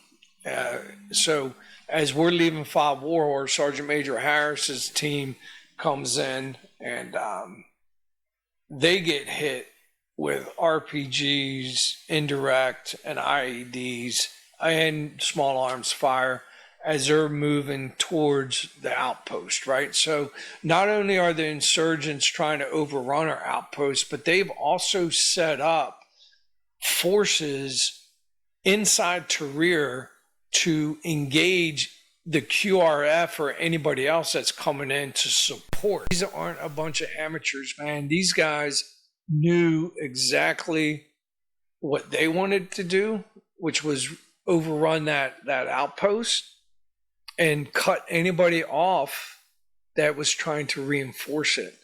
And, you know, Sergeant Major Harris and his team, when they pulled into that outpost, every tire, to include the spare tire on Sergeant Major Harris's Humvee, was flat. They pull in, they dismount their vehicles, they're grabbing ammo off of the vehicles to bring up into the outpost to help reinforce the guys that are up there, and another freaking mortar round comes in, boom, blows up right next to his guys. And I know wounded at least one, if not two people within that.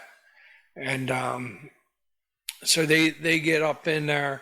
We eventually get out there, and the tide of the fight starts to shift. And between the M1 tanks getting repositioned, but the armor, the armor is so limited because of the river, the canal, and these super narrow streets. It's not a M1 tank or a Bradley fight, man. This is dismount. This is man on man type fighting. And you know, there were a lot of lessons learned that day on both ends, and they came close, but they did not come close to overrunning that outpost, man. Our guys were they set the tone. You're gonna, if you're going to attack us, there's going to be a heavy price to pay, and the insurgents absolutely paid dearly for that day.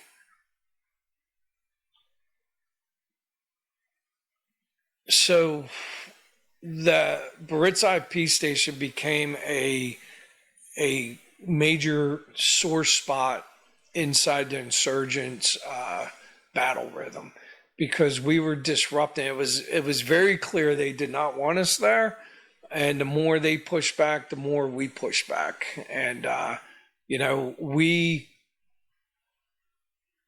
got reinforced. Eventually, the battalion sent out a sniper team. Battalion sent out a track. They installed some radar as well, to where we could do counterfire.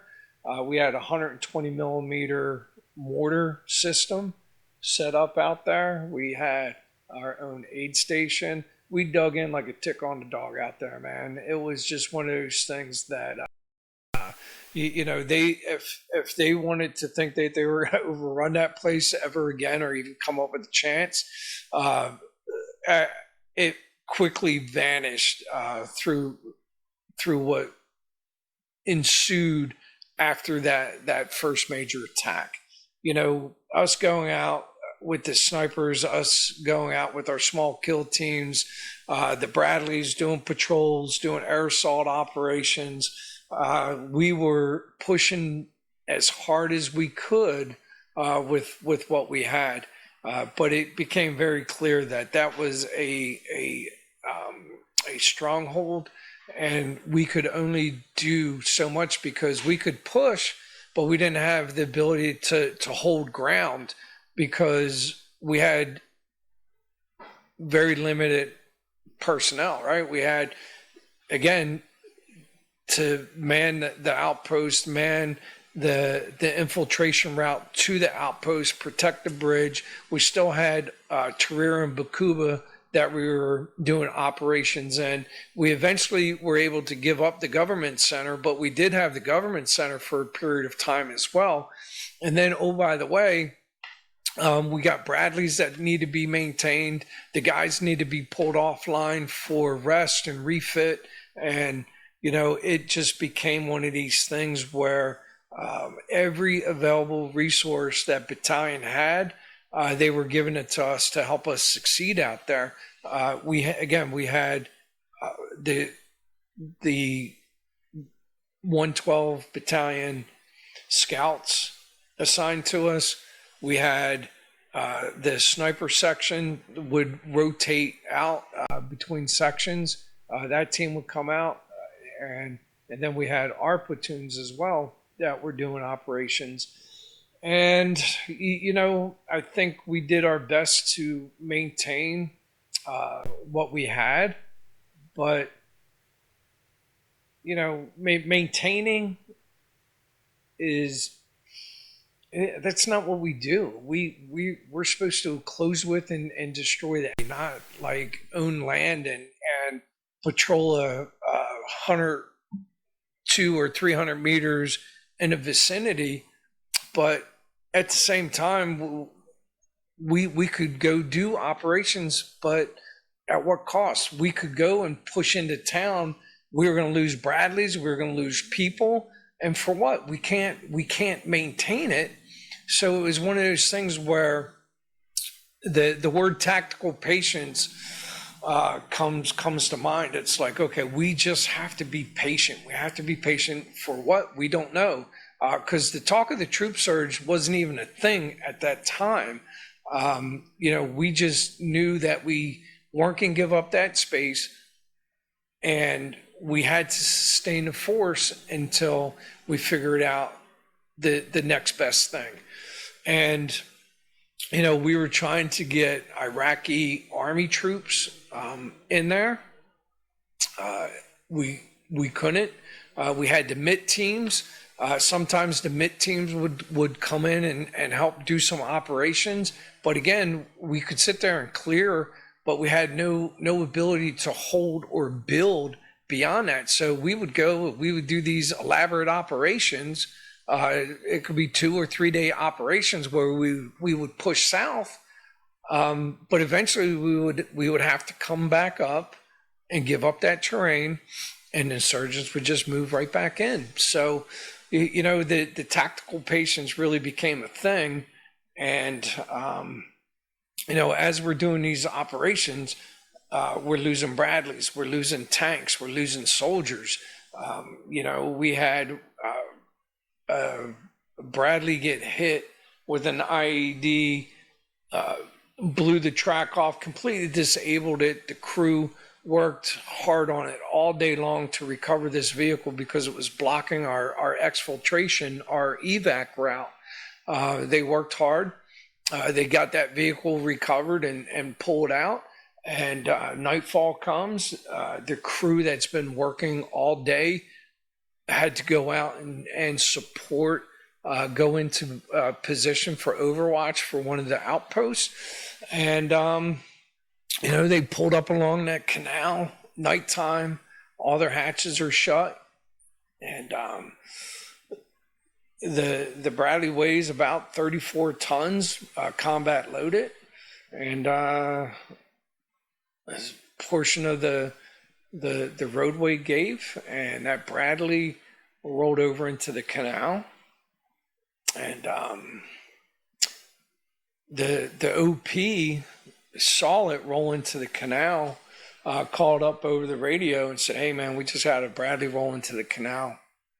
And I was able to pull in. I mean, I could have ran over there, but it's dark out. I put the white lights on so I could find the vehicle, and as I'm pulling down the side of the canal, I see Sergeant Green crawling up out of the canal, soaking wet. It's freezing cold out. It's end of December, January timeframe, and as he's coming out, his gunner is crawling out too, and I jump out of the vehicle and I look into the canal, and the lights are still on, the tail lights, underwater. The vehicle's completely upside down, laying on its roof, its turret, and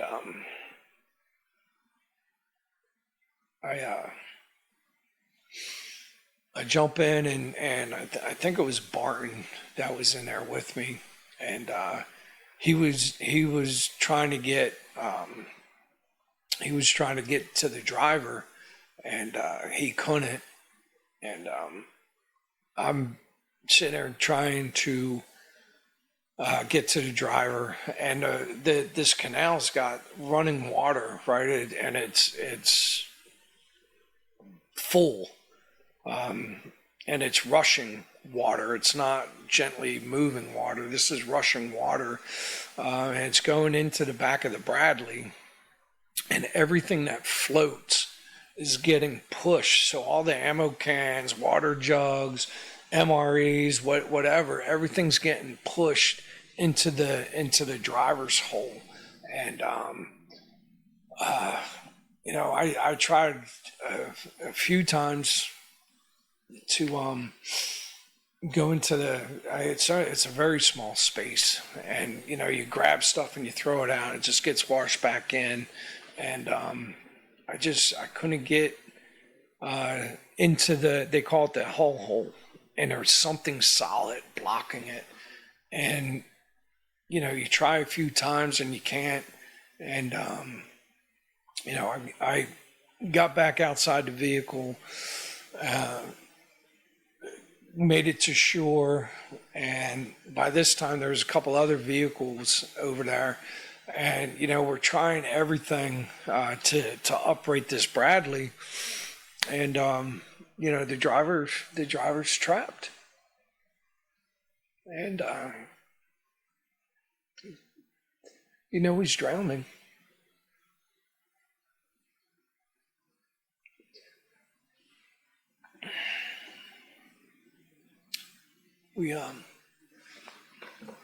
We were able to get some M1s over there, and we connected a bunch of cables together, and we were able to pull the Bradley up to where it was very, very dangerous, man. And able to hook up the cables, get them hooked up. And one was able to back up and pull that Bradley to a point where it was, the hatch was accessible, and I'm back in the water, and I remember McGrath. It was wild.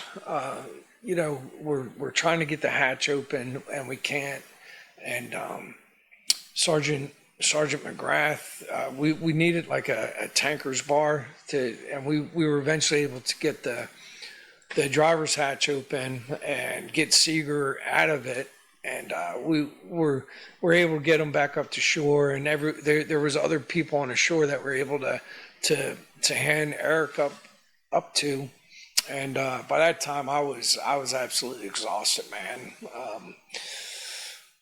It's probably, I don't know, 30 minutes in the water, and then out of the water. It was, a lot of people don't know, but it definitely gets cold over there, and the water temperature and what have you. And I was hoping for a miracle, but at the same time there was no miracle that day, and Seeger died, and the Bradley, we eventually were able to get the Bradley out of, I think Alpha Company came rolling into sector with an 88, and 88's a recovery vehicle, and they were able to get the Bradley up out of the canal, and this is absolute bad man land as well, and so we're doing all this, and we still have to maintain security. And they got the Bradley back to Fob Warhorse, and the next day I went to that Bradley to figure out what was blocking that hole, why we could not get to Eric, and why Eric couldn't get out of that. And the Bradleys have a battery box that have like 4 big batteries in it, and it had this latch, like not a heavy duty latch either, man. And I suspect when that Bradley rolled over into the canal that it broke that latch, and what was blocking us, because it's a big drawer that pulls out, and that big battery tray, and with gravity and the weight of those batteries and water and everything else, there was no way anybody was going to push that battery box out of the way. So I think that's what. Matter of fact, I know that's what blocked Seeger's egress and our ability to recover them. And so that was our second loss. And then shortly after that, again, we're out doing patrols. We're out doing what we do, and counter sniper operations and what have you. And Clarence Spencer, wound up getting shot. The one outpost. So we had one outpost, but we had some dead space. So we wound up taking over another house, and we put in an element there, and they took a bunch of machine gun fire, and the sniper team went up to the roof. And as per SOP, no one goes up on a roof by themselves, and they needed some security, and Spencer volunteered to go up to the roof and do security for him. And they got up to the roof, and I think Spencer looked up over. A lot of the houses in Iraq have about a 3-foot wall, maybe a little bit more, but it pretty much goes around the whole building.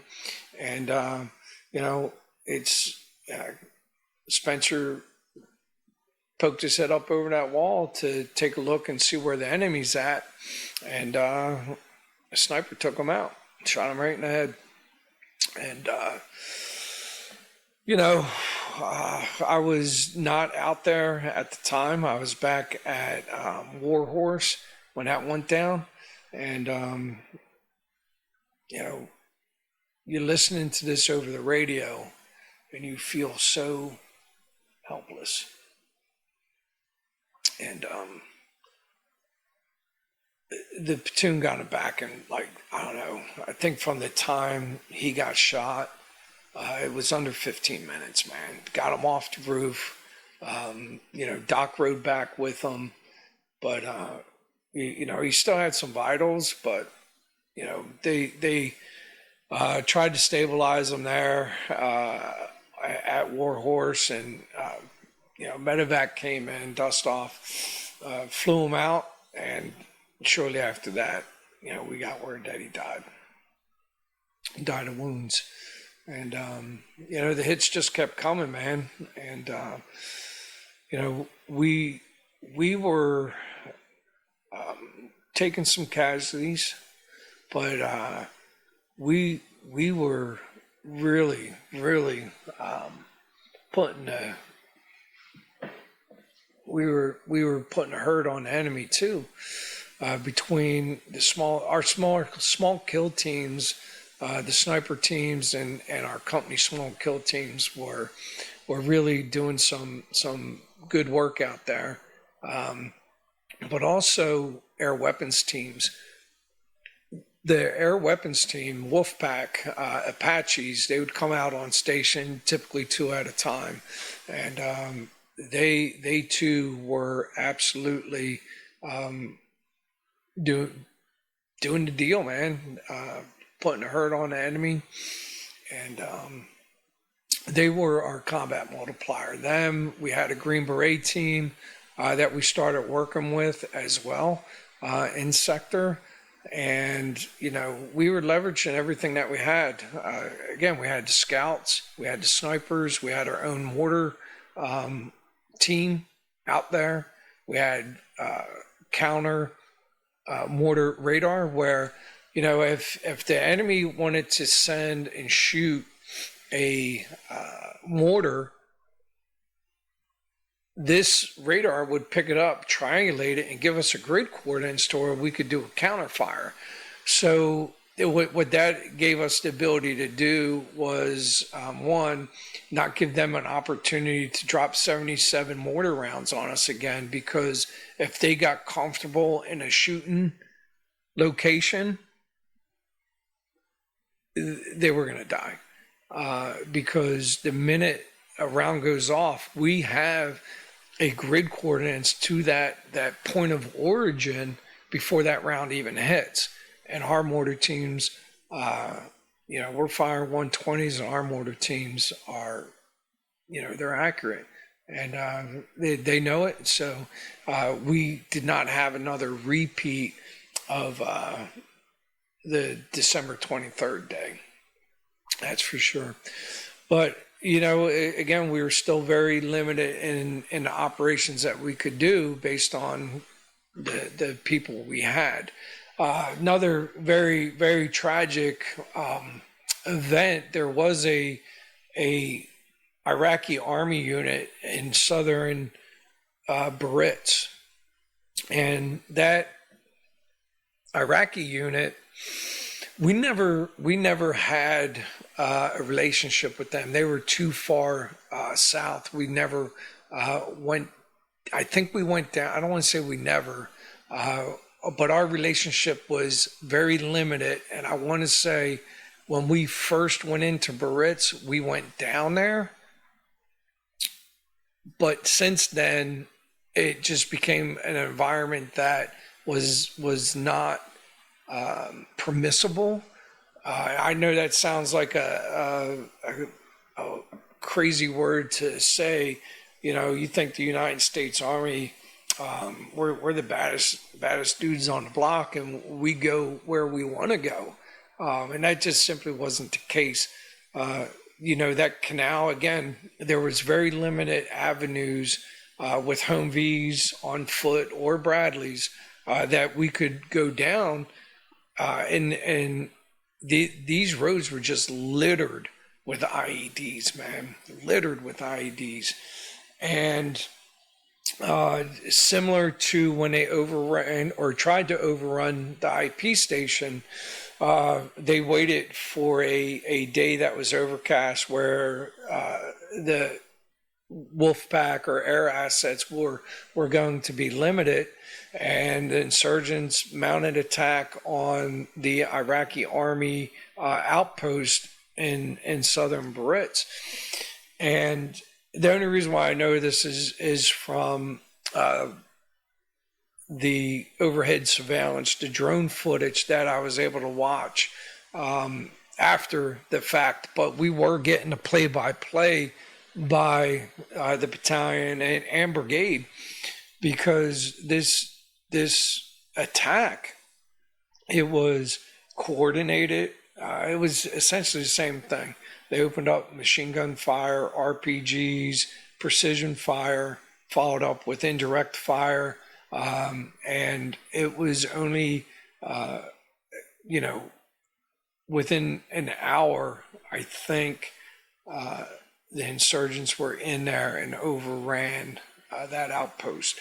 And they brought in civilians mixed in with the insurgents as they flowed into the outpost, because they one, air assets, and they weren't available, and then two, if we were going to fire indirect, onto the IP compound, we would have assuredly killed some civilians as well. So they blended them in, so they knew that we want to take that risk of killing civilians as well. The pain point of that, not only the loss of human life and the Iraqi army unit, that the very few that we still had in and around that area was now gone. But to sit there and know, sure, we could have pushed down there. We probably would have lost 3 or 4 Bradleys. God only knows how many soldiers we would have lost. And we didn't have, once we got there, what are we going to do? We didn't have the manpower to hold down yet another outpost, especially one so far south. It was absolutely heartbreaking, man. And when we watched the UAV footage afterwards, to sit there and watch all of these weapons, Dishkas, like you name it, man, the insurgents had it wholeheartedly now, knowing that there's a 50 caliber Dishka floating around that's probably going to be used to shoot us, or at least shoot at us, right? So it was tragic on so many levels, and it was one of those things that I'd say that's one of those things that haunts me, is not being able to go down there and help them. There was no winning that day, man. Rumors of the troop surge started to amass.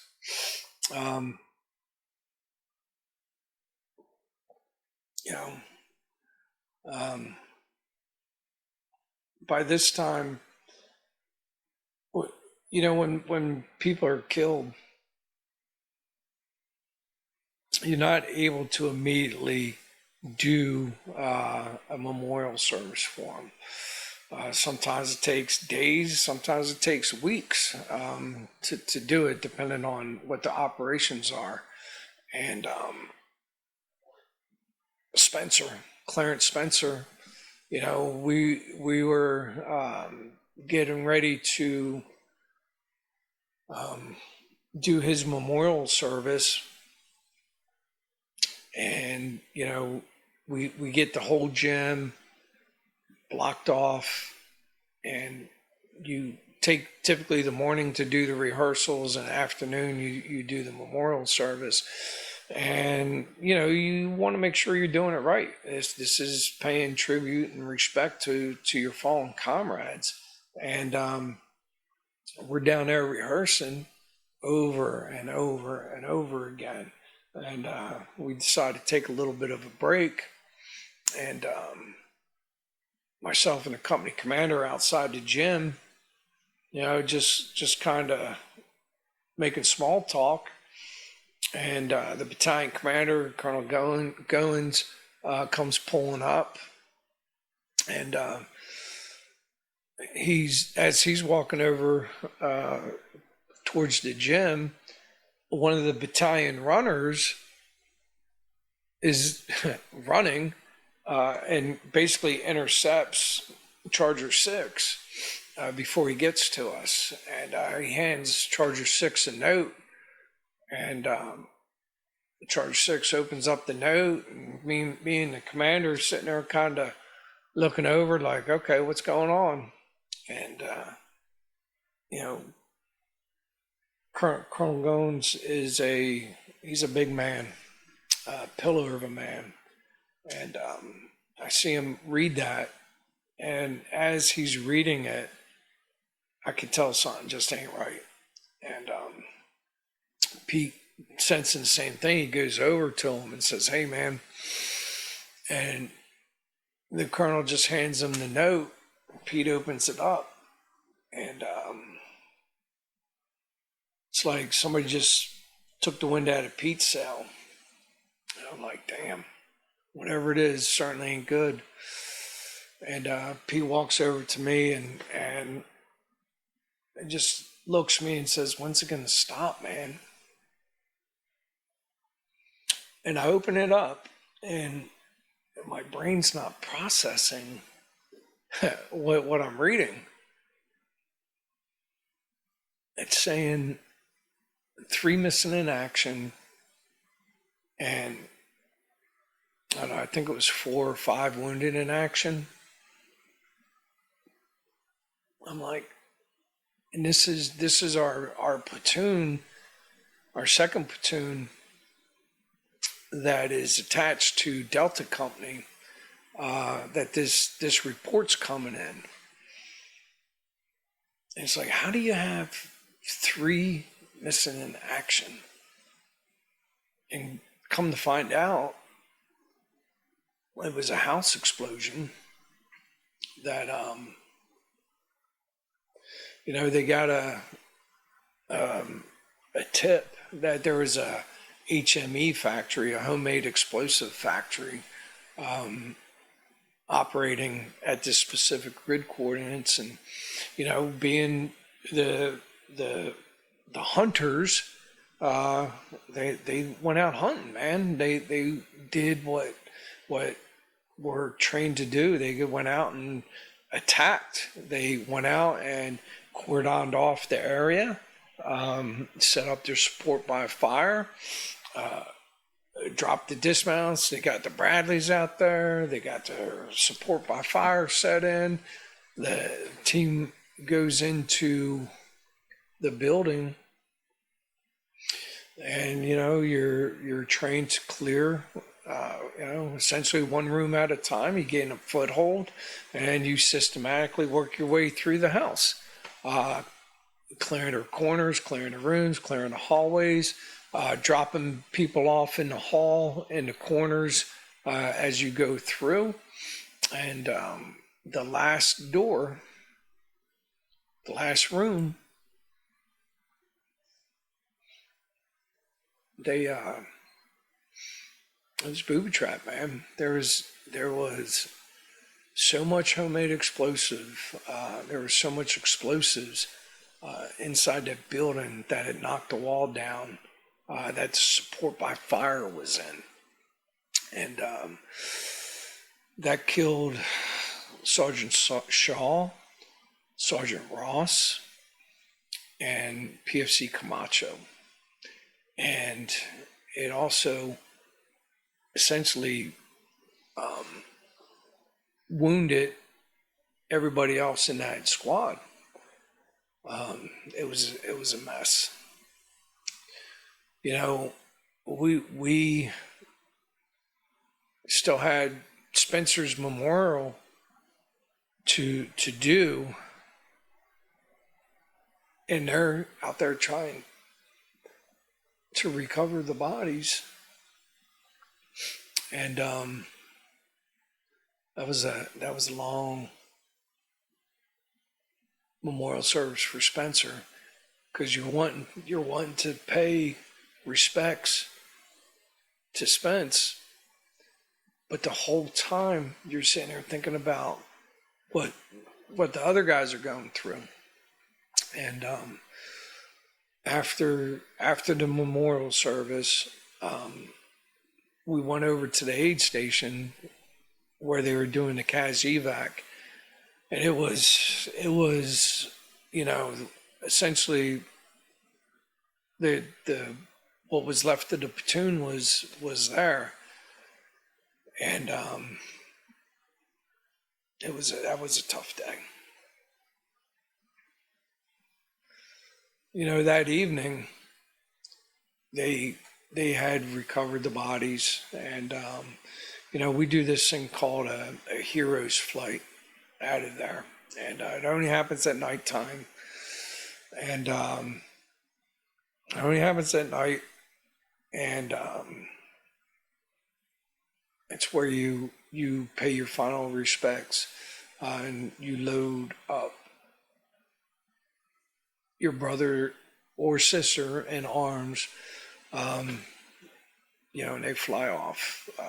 And typically there's the whole battalion or whoever's back there lines up. It's one of those things that leaves a lasting impression on you for sure. And that night, at this point, we're losing a lot of guys, wounded, killed, and we're still taking it to the enemy every day, man. We're out there, we're killing them left and right, man, and they keep coming. And everybody hit their breaking point at some point in time. That evening, after we did the heroes flights for Sergeant Ross, Sergeant Shaw, and Camacho, I had a company of guys. What was back there, and as a leader, you're supposed to, have some sort of words of inspiration. And it took everything I had to do to just tell them to fall out. And, I had nothing. I had nothing for them. And it took everything I had to hold it together. And I made it back to my quarters, and I broke down, man. I broke down. It was one of those moments where, and it wasn't that I was worried about dying. That probably would have been too easy. It was being part of something that it felt like I had zero control of, man. We're sending soldiers out. We've got the best army in the world. We got the best training, the best equipment, technology, and people are still dying. People are still getting wounded. Vehicles are still getting blown up. And we were just told that we were going to do 15 months over there too. They had announced a troop surge. Didn't know if the troop surge was coming into our area or not, but we were told that we were going to be there for 15 months. So, we're sitting here. I say we because, I think everybody was thinking the same thing. Like, you're not thinking about 9 months. You're not thinking about 3 months. You're not even thinking about 2 weeks, man. You're thinking about tomorrow. Like, how are you going to get through tomorrow, let alone a 15-month deployment? And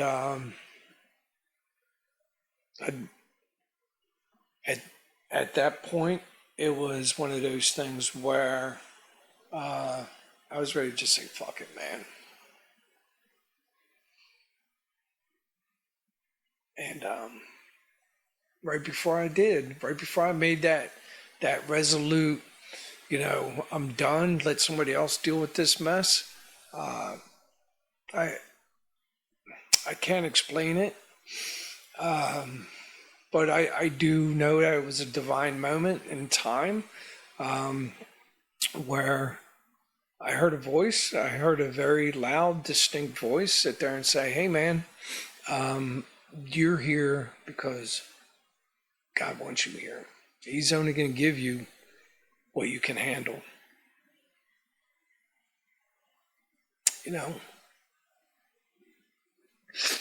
And I could sit, it took, it wasn't a really big relationship. I knew that there was a God. Never really had a solid, relationship with him. But at that moment in time, it just took the weight of the world off of my shoulders. It really did make me feel like I was there because God wanted me there, and He was only going to give me what I could handle. And I truly do believe that my experiences leading up to that point, I had fully prepared me for that moment in time. And I obviously I didn't quit, and I kind of came out there with a renewed sense of purpose, and thank God I did, because what led up to the events leading up to the house explosion was just a warm up to what we would experience going into the coming months when the troop surge came in. After the announcement of the troop surge, you know, it was received with mixed emotions, because we've been maintaining, but we haven't been able to really take the fight to the enemy like we wanted to. And that's a tough pill to swallow, where you have the ability to just absolutely eradicate your enemy, but you can't. You have the guns, you have the smarts, you have the tactics, but you don't have the boots on the ground, And we're sitting here at one time. When we first came into sector, the talk was hearts and minds, went in the hearts and minds of the people. And there came a point where they even wanted us to go out and hand out beanie babies, and it was just like, it's absolutely ridiculous to think we could go out in this environment and hand out beanie babies. I think that patrol wound up going out, and within the first 30 minutes of the patrol, they got into a firefight and handed out hot lead versus beanie babies. It was just like absolute one of those things that it was not an environment to do anything but kill or be killed. And the troop surge gave us an opportunity to sit there and get the boots on the ground that we needed, and take the fight to the enemy, and clear them out once and for all, and be able to hold the ground that we've taken. There's nothing worse than fighting for ground more than once, and that's what we were doing. Sometimes it just felt like it was Groundhog Day, that you'd go out and you would clear a sector, but you didn't have the staying power. And when we were told that the troop surge was going to come into our area, it's like, hey, you know what? If we have to do a couple extra months over here to actually eradicate this enemy, let's do it, man. Let's go all in like we should have to begin with, and just take the fight to the enemy, not sit there and be lukewarm. Nobody wants to be lukewarm with anything. Either be all the way in or be all the way out, And the troop surge gave us an opportunity to be all the way in, to a point where, we're willing to sacrifice an extra 3 months on top of the 12 months, just so we could go take it to the enemy like it needed to be done. So it was good from a strategic perspective, but from a family perspective, sitting there trying to tell our family members, like, hey, you're going to have to hang on for another 3 months on top of the 12 months that we're already going to be gone. And, it's not like this was some big secret that Baqubah was all over the news back in Texas, and obviously all the people that are getting killed and wounded, the family readiness groups and the rear detachments, and like they don't see it like us, right? All that they see is, oh my God, we're gonna have to endure an additional 3 months.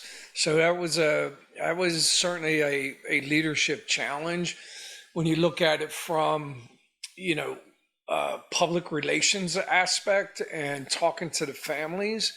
And when I wound up going home on my mid deployment leave, I did meet with the family readiness groups. I met with all the wives, and some wives that had lost their husbands over there.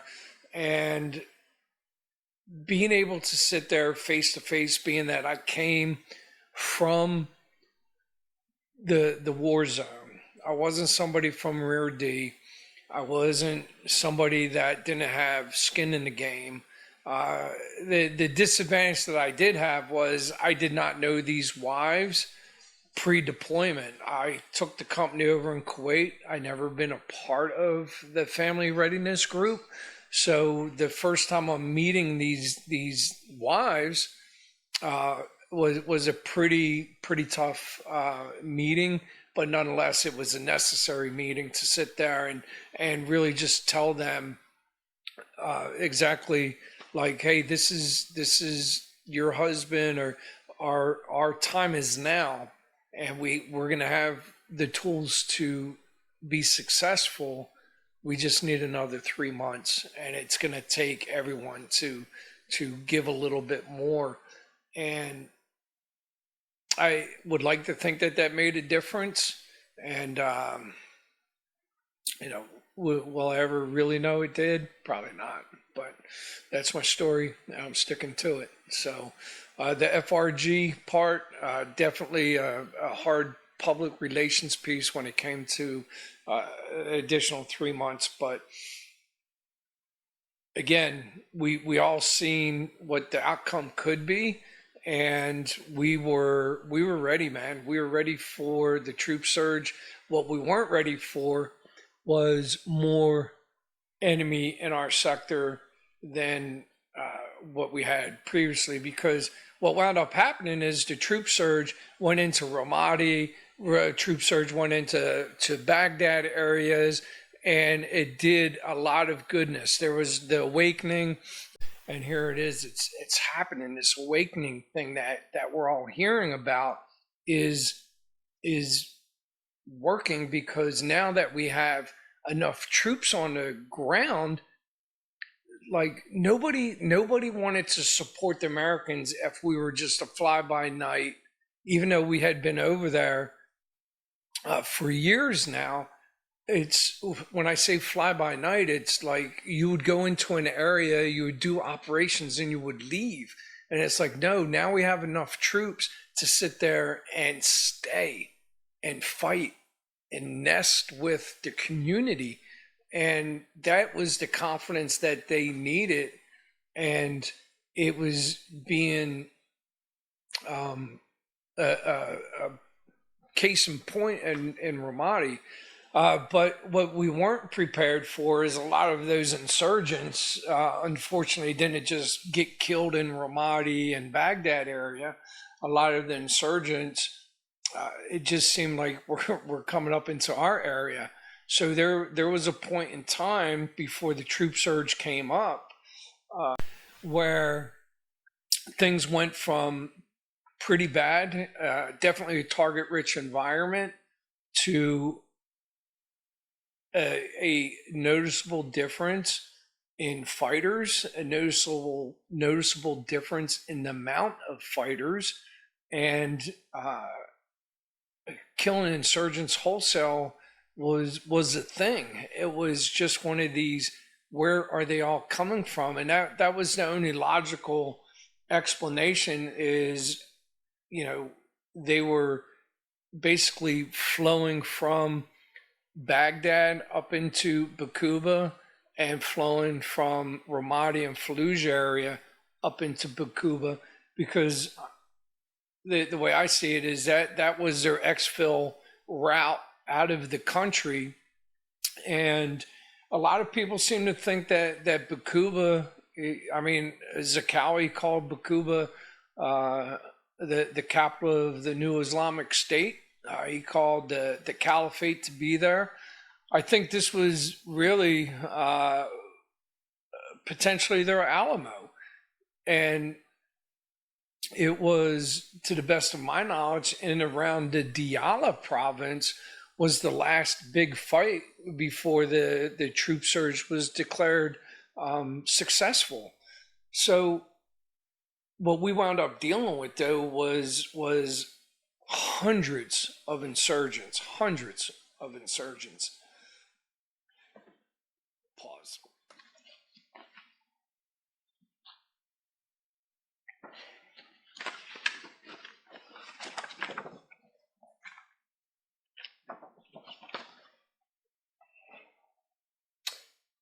So I have some stats from our battalion executive summary that in November there were 40 insurgents killed. December there were 60 insurgents killed. In January there were 59 insurgents killed. And in February, there were 99 insurgents reported killed in action.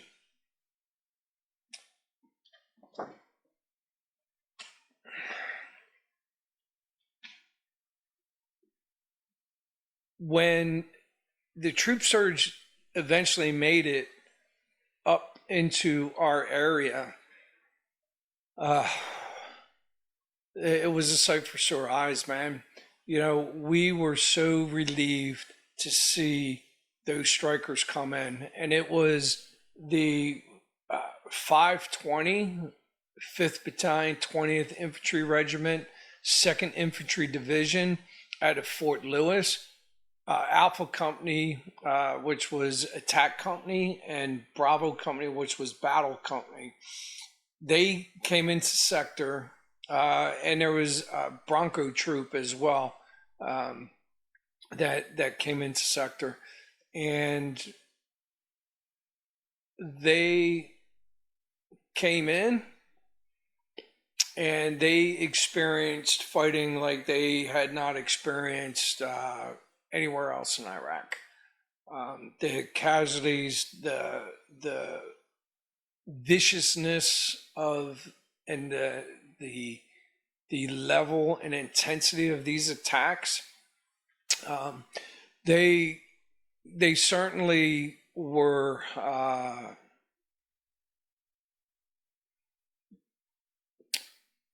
I think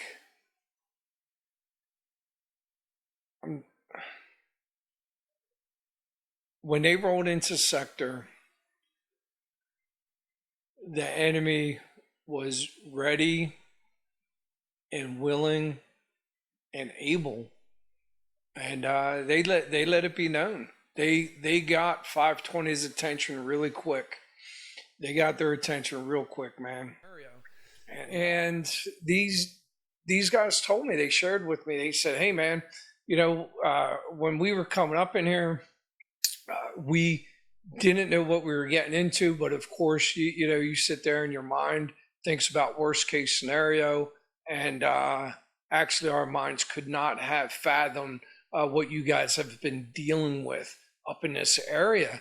And you know, it didn't take much for them to understand what we were up against in Baritz, Tahrir, Baqubah.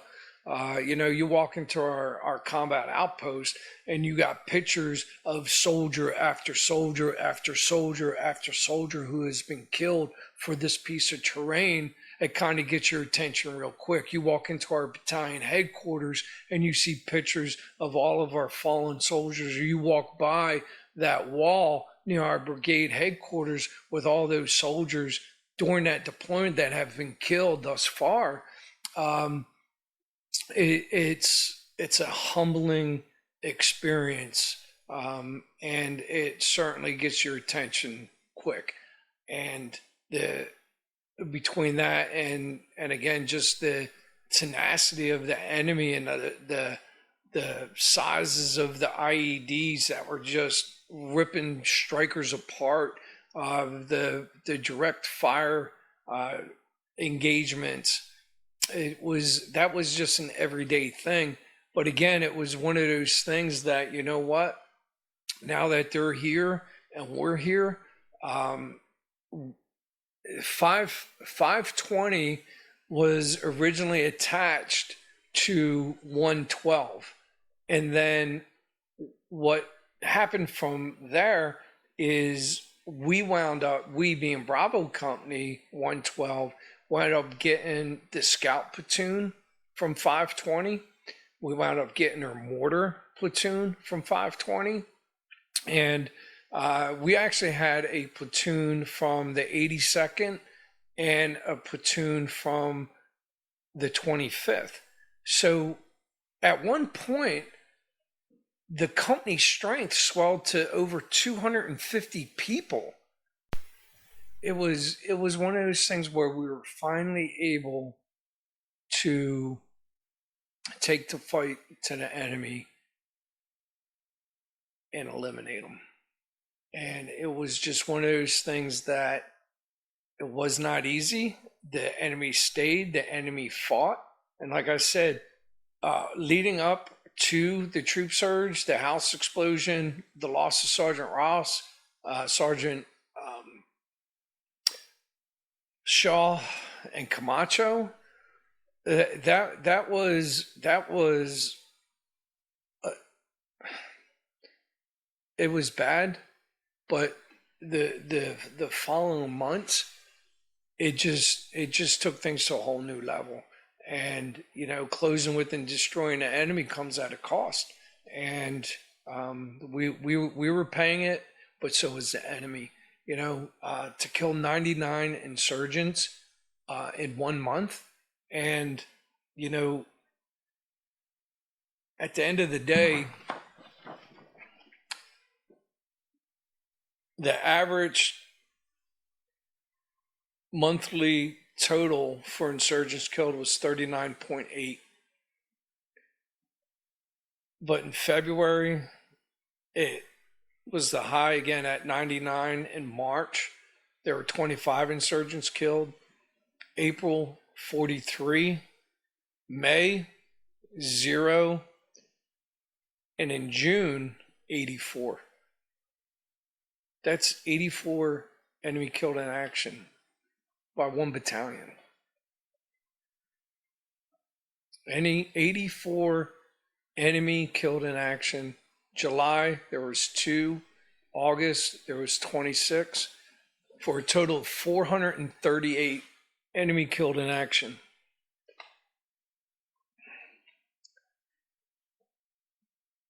They talk about body counts, and you're not supposed to keep body counts. They talk about,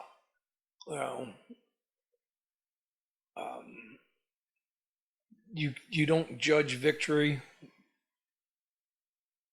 by body counts, but it sure makes you feel good knowing that you're giving it to them tenfold. There was also a price to pay. A victory in Baqubah certainly did not come easy. The fight, once all the troop from 520 and other units came into our area, it was game on. It was game on, and everybody was playing for keeps, man. The insurgents had everything to lose if they didn't maintain that area, and we certainly had a lot to lose too. The United States, again, we're the biggest, baddest dudes on the battlefield, and to be going through what we had experienced the previous months leading up to the troop surge, in my opinion, was frankly unacceptable. But you know what? It's the job that we're given, and You have to have faith in your chain of command, which we did all the way up to brigade level. We had faith that they were making the right calls and letting the right people know, like, hey, man, we need some reinforcements in this area if you want success. And they came and we fought it out, man. It was just one of those things where it was very kinetic for many weeks and many months. And again, you don't get 99 enemy KIA in 1 month by sitting on the fob or manning a combat outpost. You get those types of kills by going out and doing your job as an infantry soldier. But again, it came at a price, man. There was enough heartbreak to go around. These IEDs that were in place had to have been in place for months, if not a year in advance. Some of these IEDs were so massive that they were obliterating Bradley fighting vehicles. I mean, to a point where it catastrophically kills all 3 crew members. And that happened. It's one of those things where we were out doing a movement to contact, clearing various buildings and intersections, and our dismounts got engaged by an enemy force. And the Bradley was maneuvering, went into a intersection, and IED was detonated, man, and it instantly killed all 3 crew members. It was tragic, man. And a Bradley, for it to be blown into so many pieces, like there was no dragging this Bradley back. It was, we got to bring a low boy out there with a crane and pick its pieces up. That's how big these explosions were. 520 had a striker get blown up, full of dismounts, had a Russian reporter inside it, and if I'm not mistaken, at least 8 people, 7 or 8 people were killed. I think the only person that survived that explosion was the driver.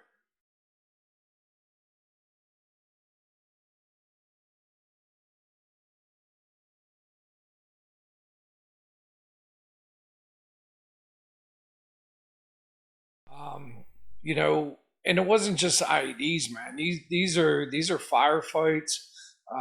We had a squad while out on patrol get engaged, and there's a lot of times where the insurgents use our aggressiveness against us, man. They know if they engage us, we're going to hunt them down and we're going to kill them, and it doesn't always end well for the Americans. We had a platoon from 3rd Platoon while out on patrol. These guys doing what they do, and they're out. They get engaged. They start to maneuver. They get engaged again. They maneuver some more. And it was really the enemy luring them into an ambush. And this squad, it was a joint patrol with Iraqi army forces as well. But, they get pulled down into this area, and they're doing everything that they needed to be doing, covering and moving.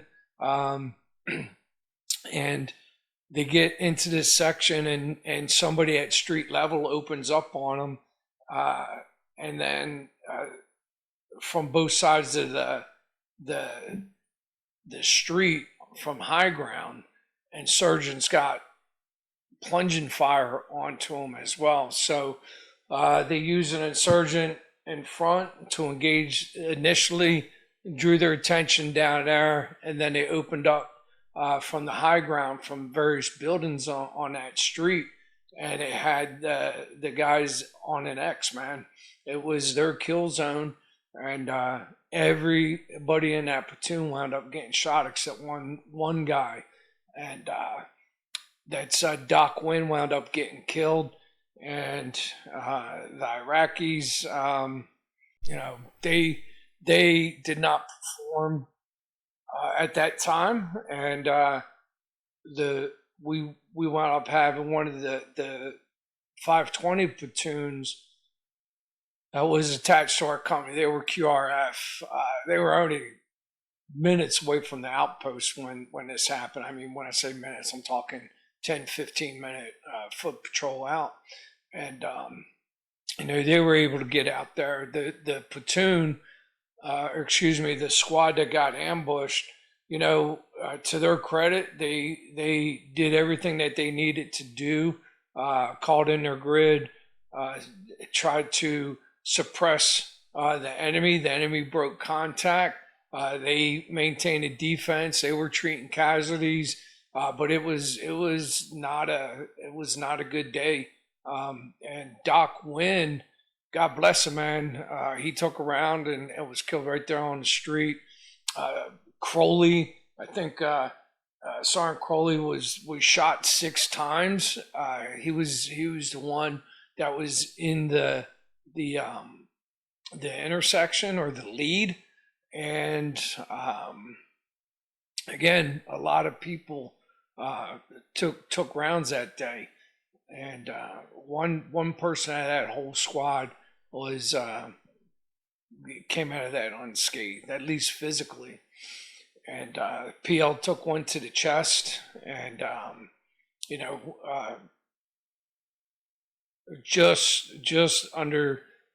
underneath the body armor. It's one of those things. And to their credit, everyone with that,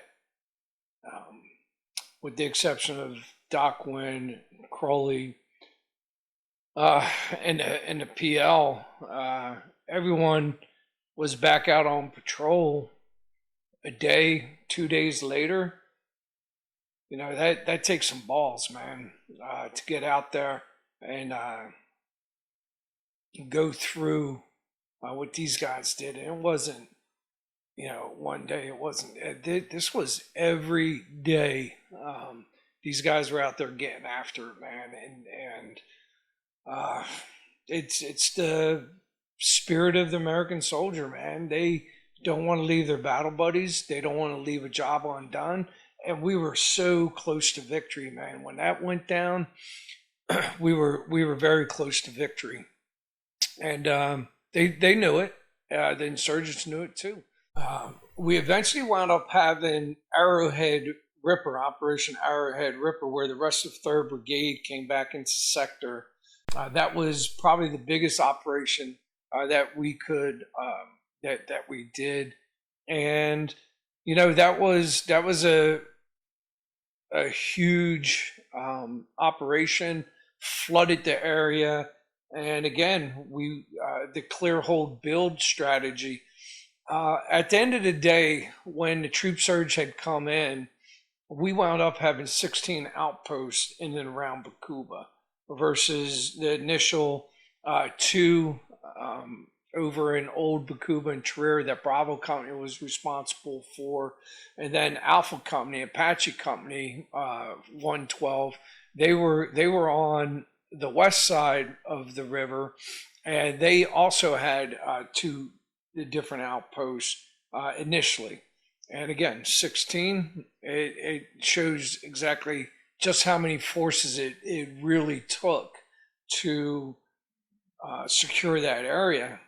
It was supposed the biggest troop concentration since the Battle of Fallujah was up inside Baqubah. And, to accept anything less than total victory up there would have been unacceptable. So, again, I believe it was about 10,000 troops that eventually surged into that area to get it under control. you know, uh, victory did come at a heavy price, and we, even towards the end, we were still losing people, and we wound up, geez, we had one of the 520s, the mortars. They got into troops in contact, and Captain Drew Jensen, he wound up taking a round to the neck. He was evac'd. Uh, you know, I think we found out later that he died of his wounds, and all the way up, almost all the way up to the end, things were starting to.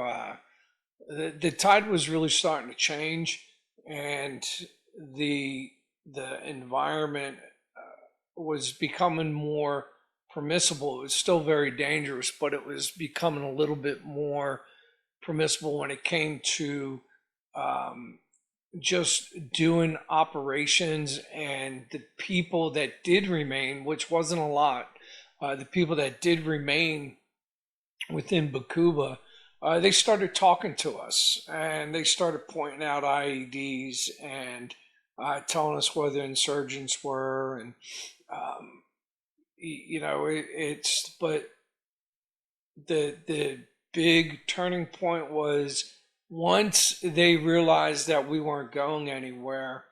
There was what we called the awakening up in Baqubah, and that happened where guys that we had been, I'm sure without a doubt, fighting inside that area, aligned themselves with us to take out the mutual threat, which was the foreign fighters and Al Qaeda. And before, I think everybody had their attention on the Americans, but as all the troops were surging in, and they realized we weren't going anywhere, that they started hedging their bets with the Americans. So when we were able to broker that deal with the local tribe or coalition, if you will, the local fighters, we were able to push up inside multiple different areas, and really we did one operation. We came back with, I think, 30 plus prisoners, and when that operation happened, it was like a light switch was flipped in the other direction. Back earlier in the deployment, the light switch was flipped when we started doing the political office raids and started pushing. It was like kicking over a hornet's nest then. And towards the end, it was like that light switch was finally flipped off, because, when we did that big operation with the we called them the CLC, the Concerned Local Citizens. There were still pockets of resistance that would infiltrate in. And we had one specific occurrence where it was one of our last people that we lost during combat operations during that deployment was Trussell. Trussell was a driver of a M1 tank, and it was so to look at Tahrir, to look at Baqubah. It was once a city, and to look at it when the troop surge was finished, it was hell on earth, man. It was, you would look down a street and there would just be crater after crater after crater, and blown up building and blown down telephone lines, and flooding because the IEDs would blow up and bust a water main. It was just almost unimaginable. It just, there was not a building that did not, on the main streets. Everything was just peppered and pop marked with big holes, and like it was hell on earth, man. And as you're going through, it's kind of hard to figure out where you're going to drive, where you're not going to drive, and it doesn't take much for somebody to infiltrate in. And again, there were IEDs that were buried months before we got into sector, if not years. These IEDs were so big, so massive. There's it would have taken construction equipment, jackhammers. It was something that they weren't going to do with picks and shovels. Again, these were very deliberate IDs that were put in place well in advance of any troop surge or us doing any patrols there. And they were smart about it too, man, because they would bury the IEDs, they would bury the command wires, and they would just leave little pigtails sticking out in buildings, and they would have like stereo jacks that they could plug in with their detonator and detonate these IEDs. And we tried our best to sweep the areas and do route clearance and do everything that we can to eliminate that threat. But right towards the end, we had a tank. It had run over a deep buried IED, detonated right underneath the driver's compartment of the tank, and killed Trussell. And he was trapped in there, man. And we wound up having to tow the tank back towards the combat outpost. And they, fortunately, somehow we wound up with a set of jaws for life.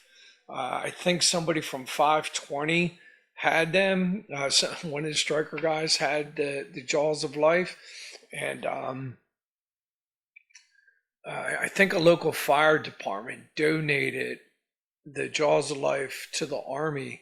And the only way we were able to get Trussell out of that hatch was to use the jaws of life, man. It was that was a tough minute, man. That trying when you hook up one M1 tank to tow another M1 tank, the engine compartment is in the back of the tank. It's a turbine engine, and the exhaust gets up to hundreds of degrees. I would have to imagine. And when they towed that tank from downtown up into the outpost, trying to get it was just that steel was so hot. It's already hot. The temperatures during the summer, 110, 15, 20 degrees, and then you throw steel onto that. It just absorbs the heat and maintains it. And then you tow a vehicle with hundreds of degrees of exhaust pushing onto it. It made extracting Trussell out of that tank extremely difficult. And we did get them out. Again, the jaws of life was something that we had to utilize, and that was one of our last casualties inside the company. And things started to taper off, and the Surge 520. They stuck around for a little bit longer. And, I think towards, May, June, they started to pull out of the area. And July came around, and, we were still doing operations, but we started to see signs of life come back. Signs of life being traffic. People were moving back into town. We started seeing shops opening. The local government was starting to take shape again. The utilities, I use that term loosely, but electricity was starting to get restored in certain areas. The water mains were starting to get fixed in certain areas. We started to see kids come back into sector, and you would see them out on the soccer fields playing. And I think one of the more vivid memories that I do have is right before we left was seeing some kids in a school uniform going to school, boys and girls. And, we could definitely say that we absolutely won that battle for Baqubah. And, it came at a pretty heavy price. When you look at Bravo Company, at the end of the day, just Bravo Company,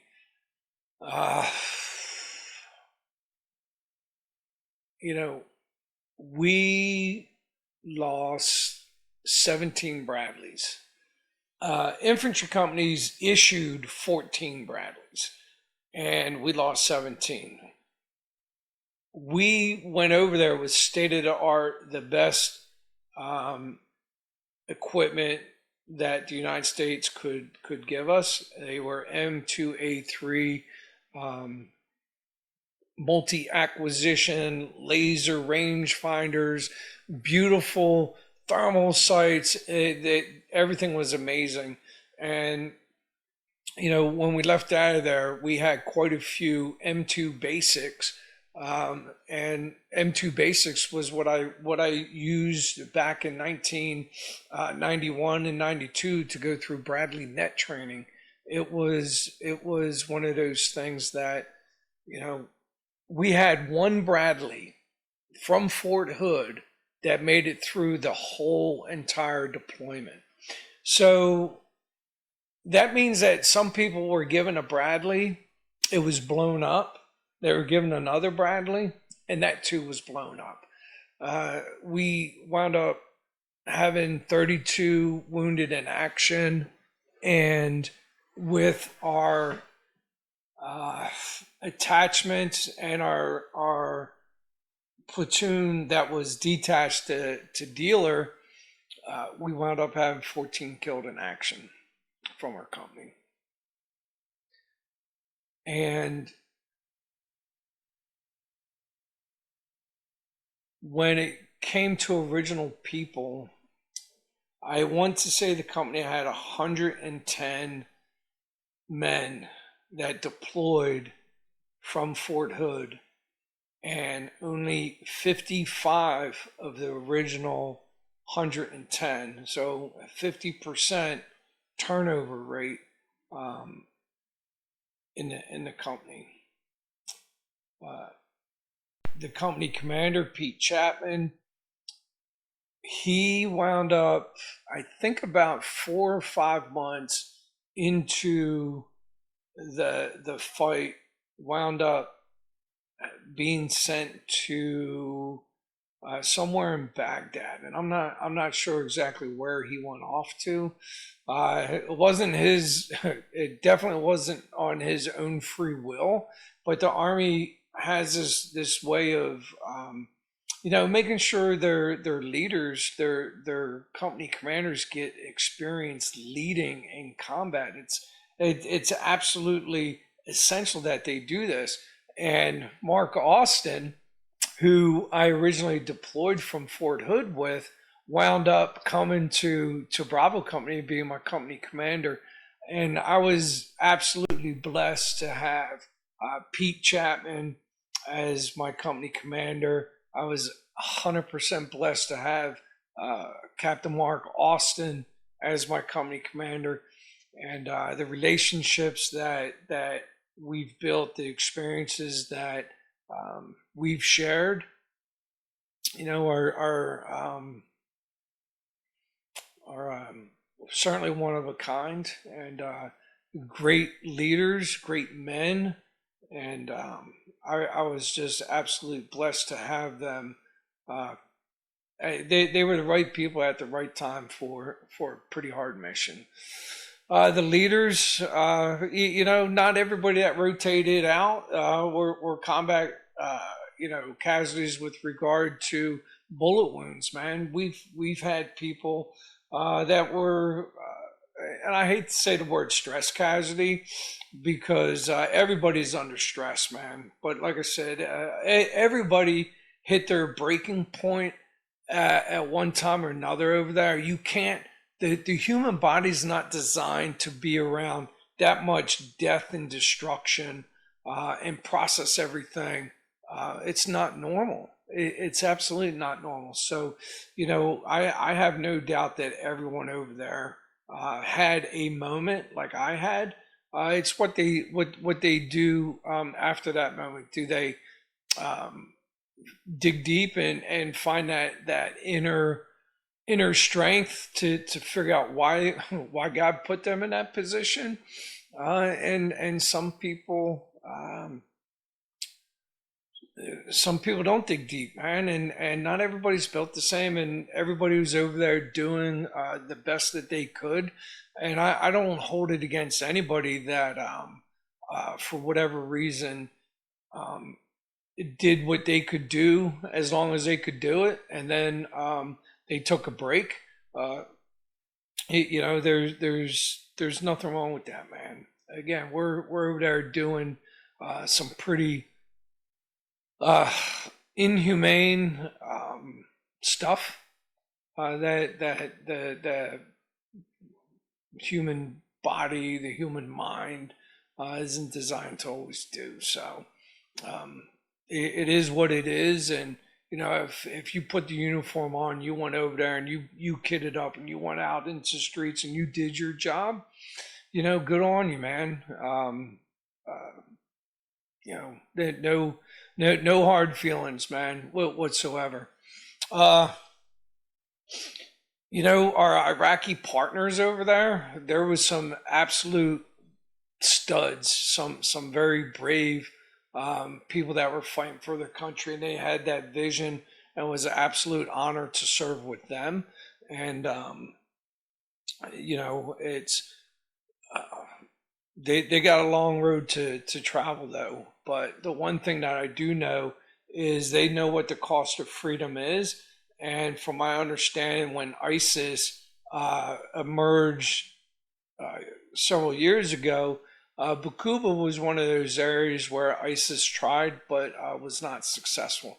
That's my understanding. It would not surprise me one bit because those concerned local nationals, uh, they knew what it took to gain their freedom, and they knew what rule was underneath radical Islam, and they didn't like it.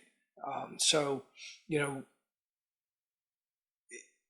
yeah, the Iraqi forces, uh, they still got a long road ahead of them, but I absolutely hope they persevere and they continue to you know fight and sustain their freedoms.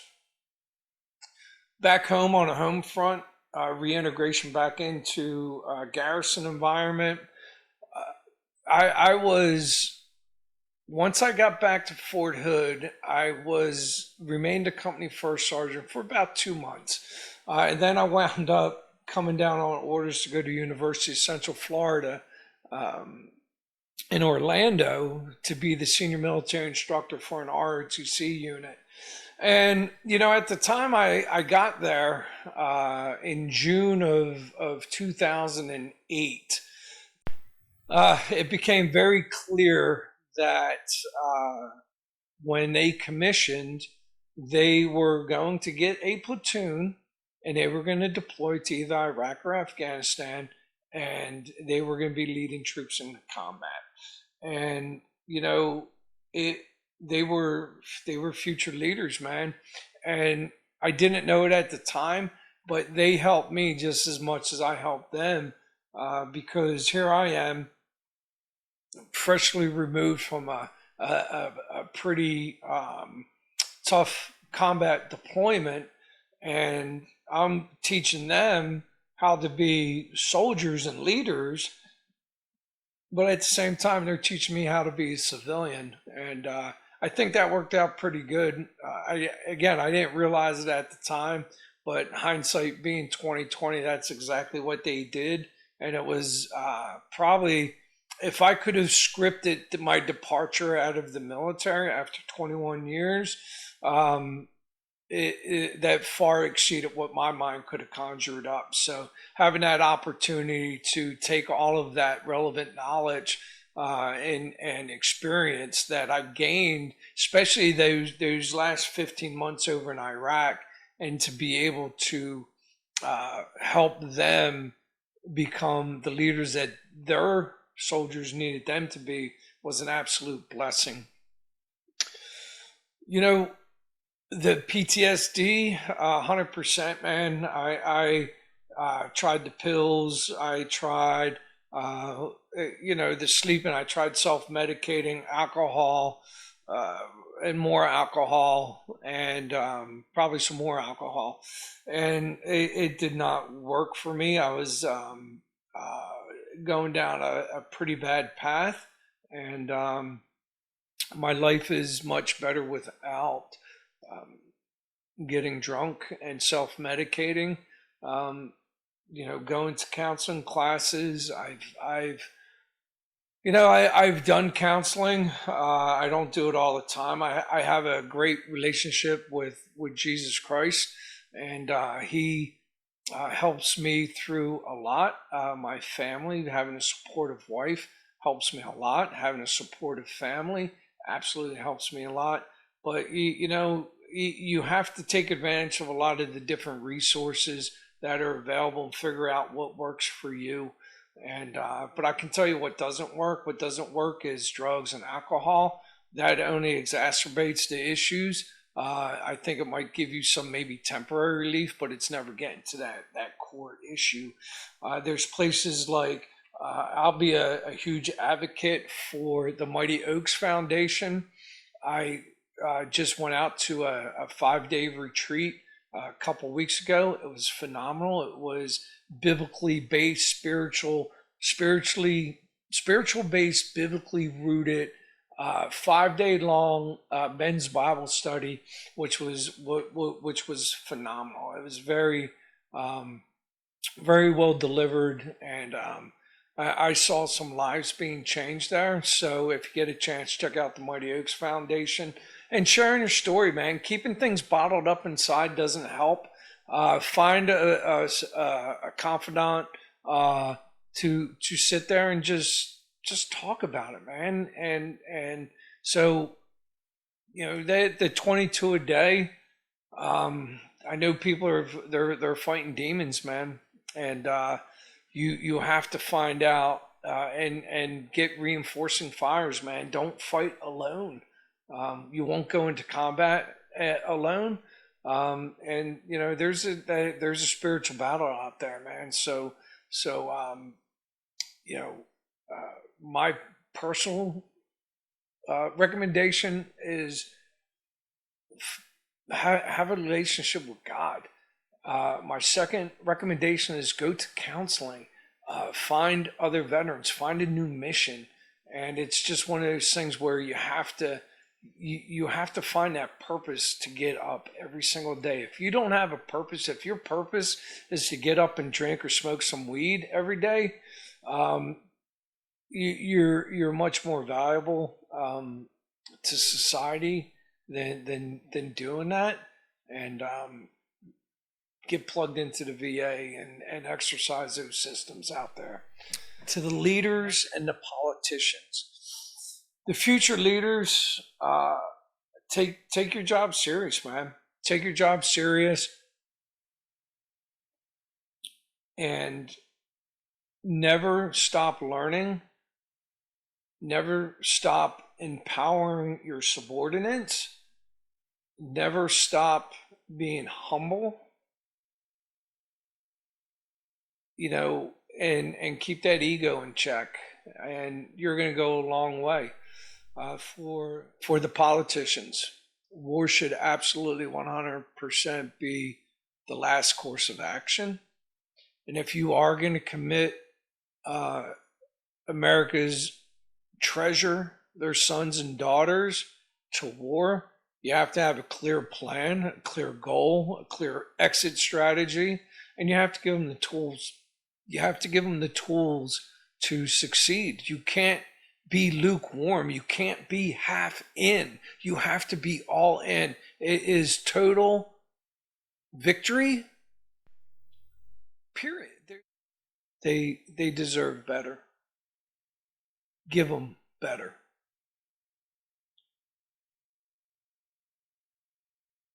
That's it.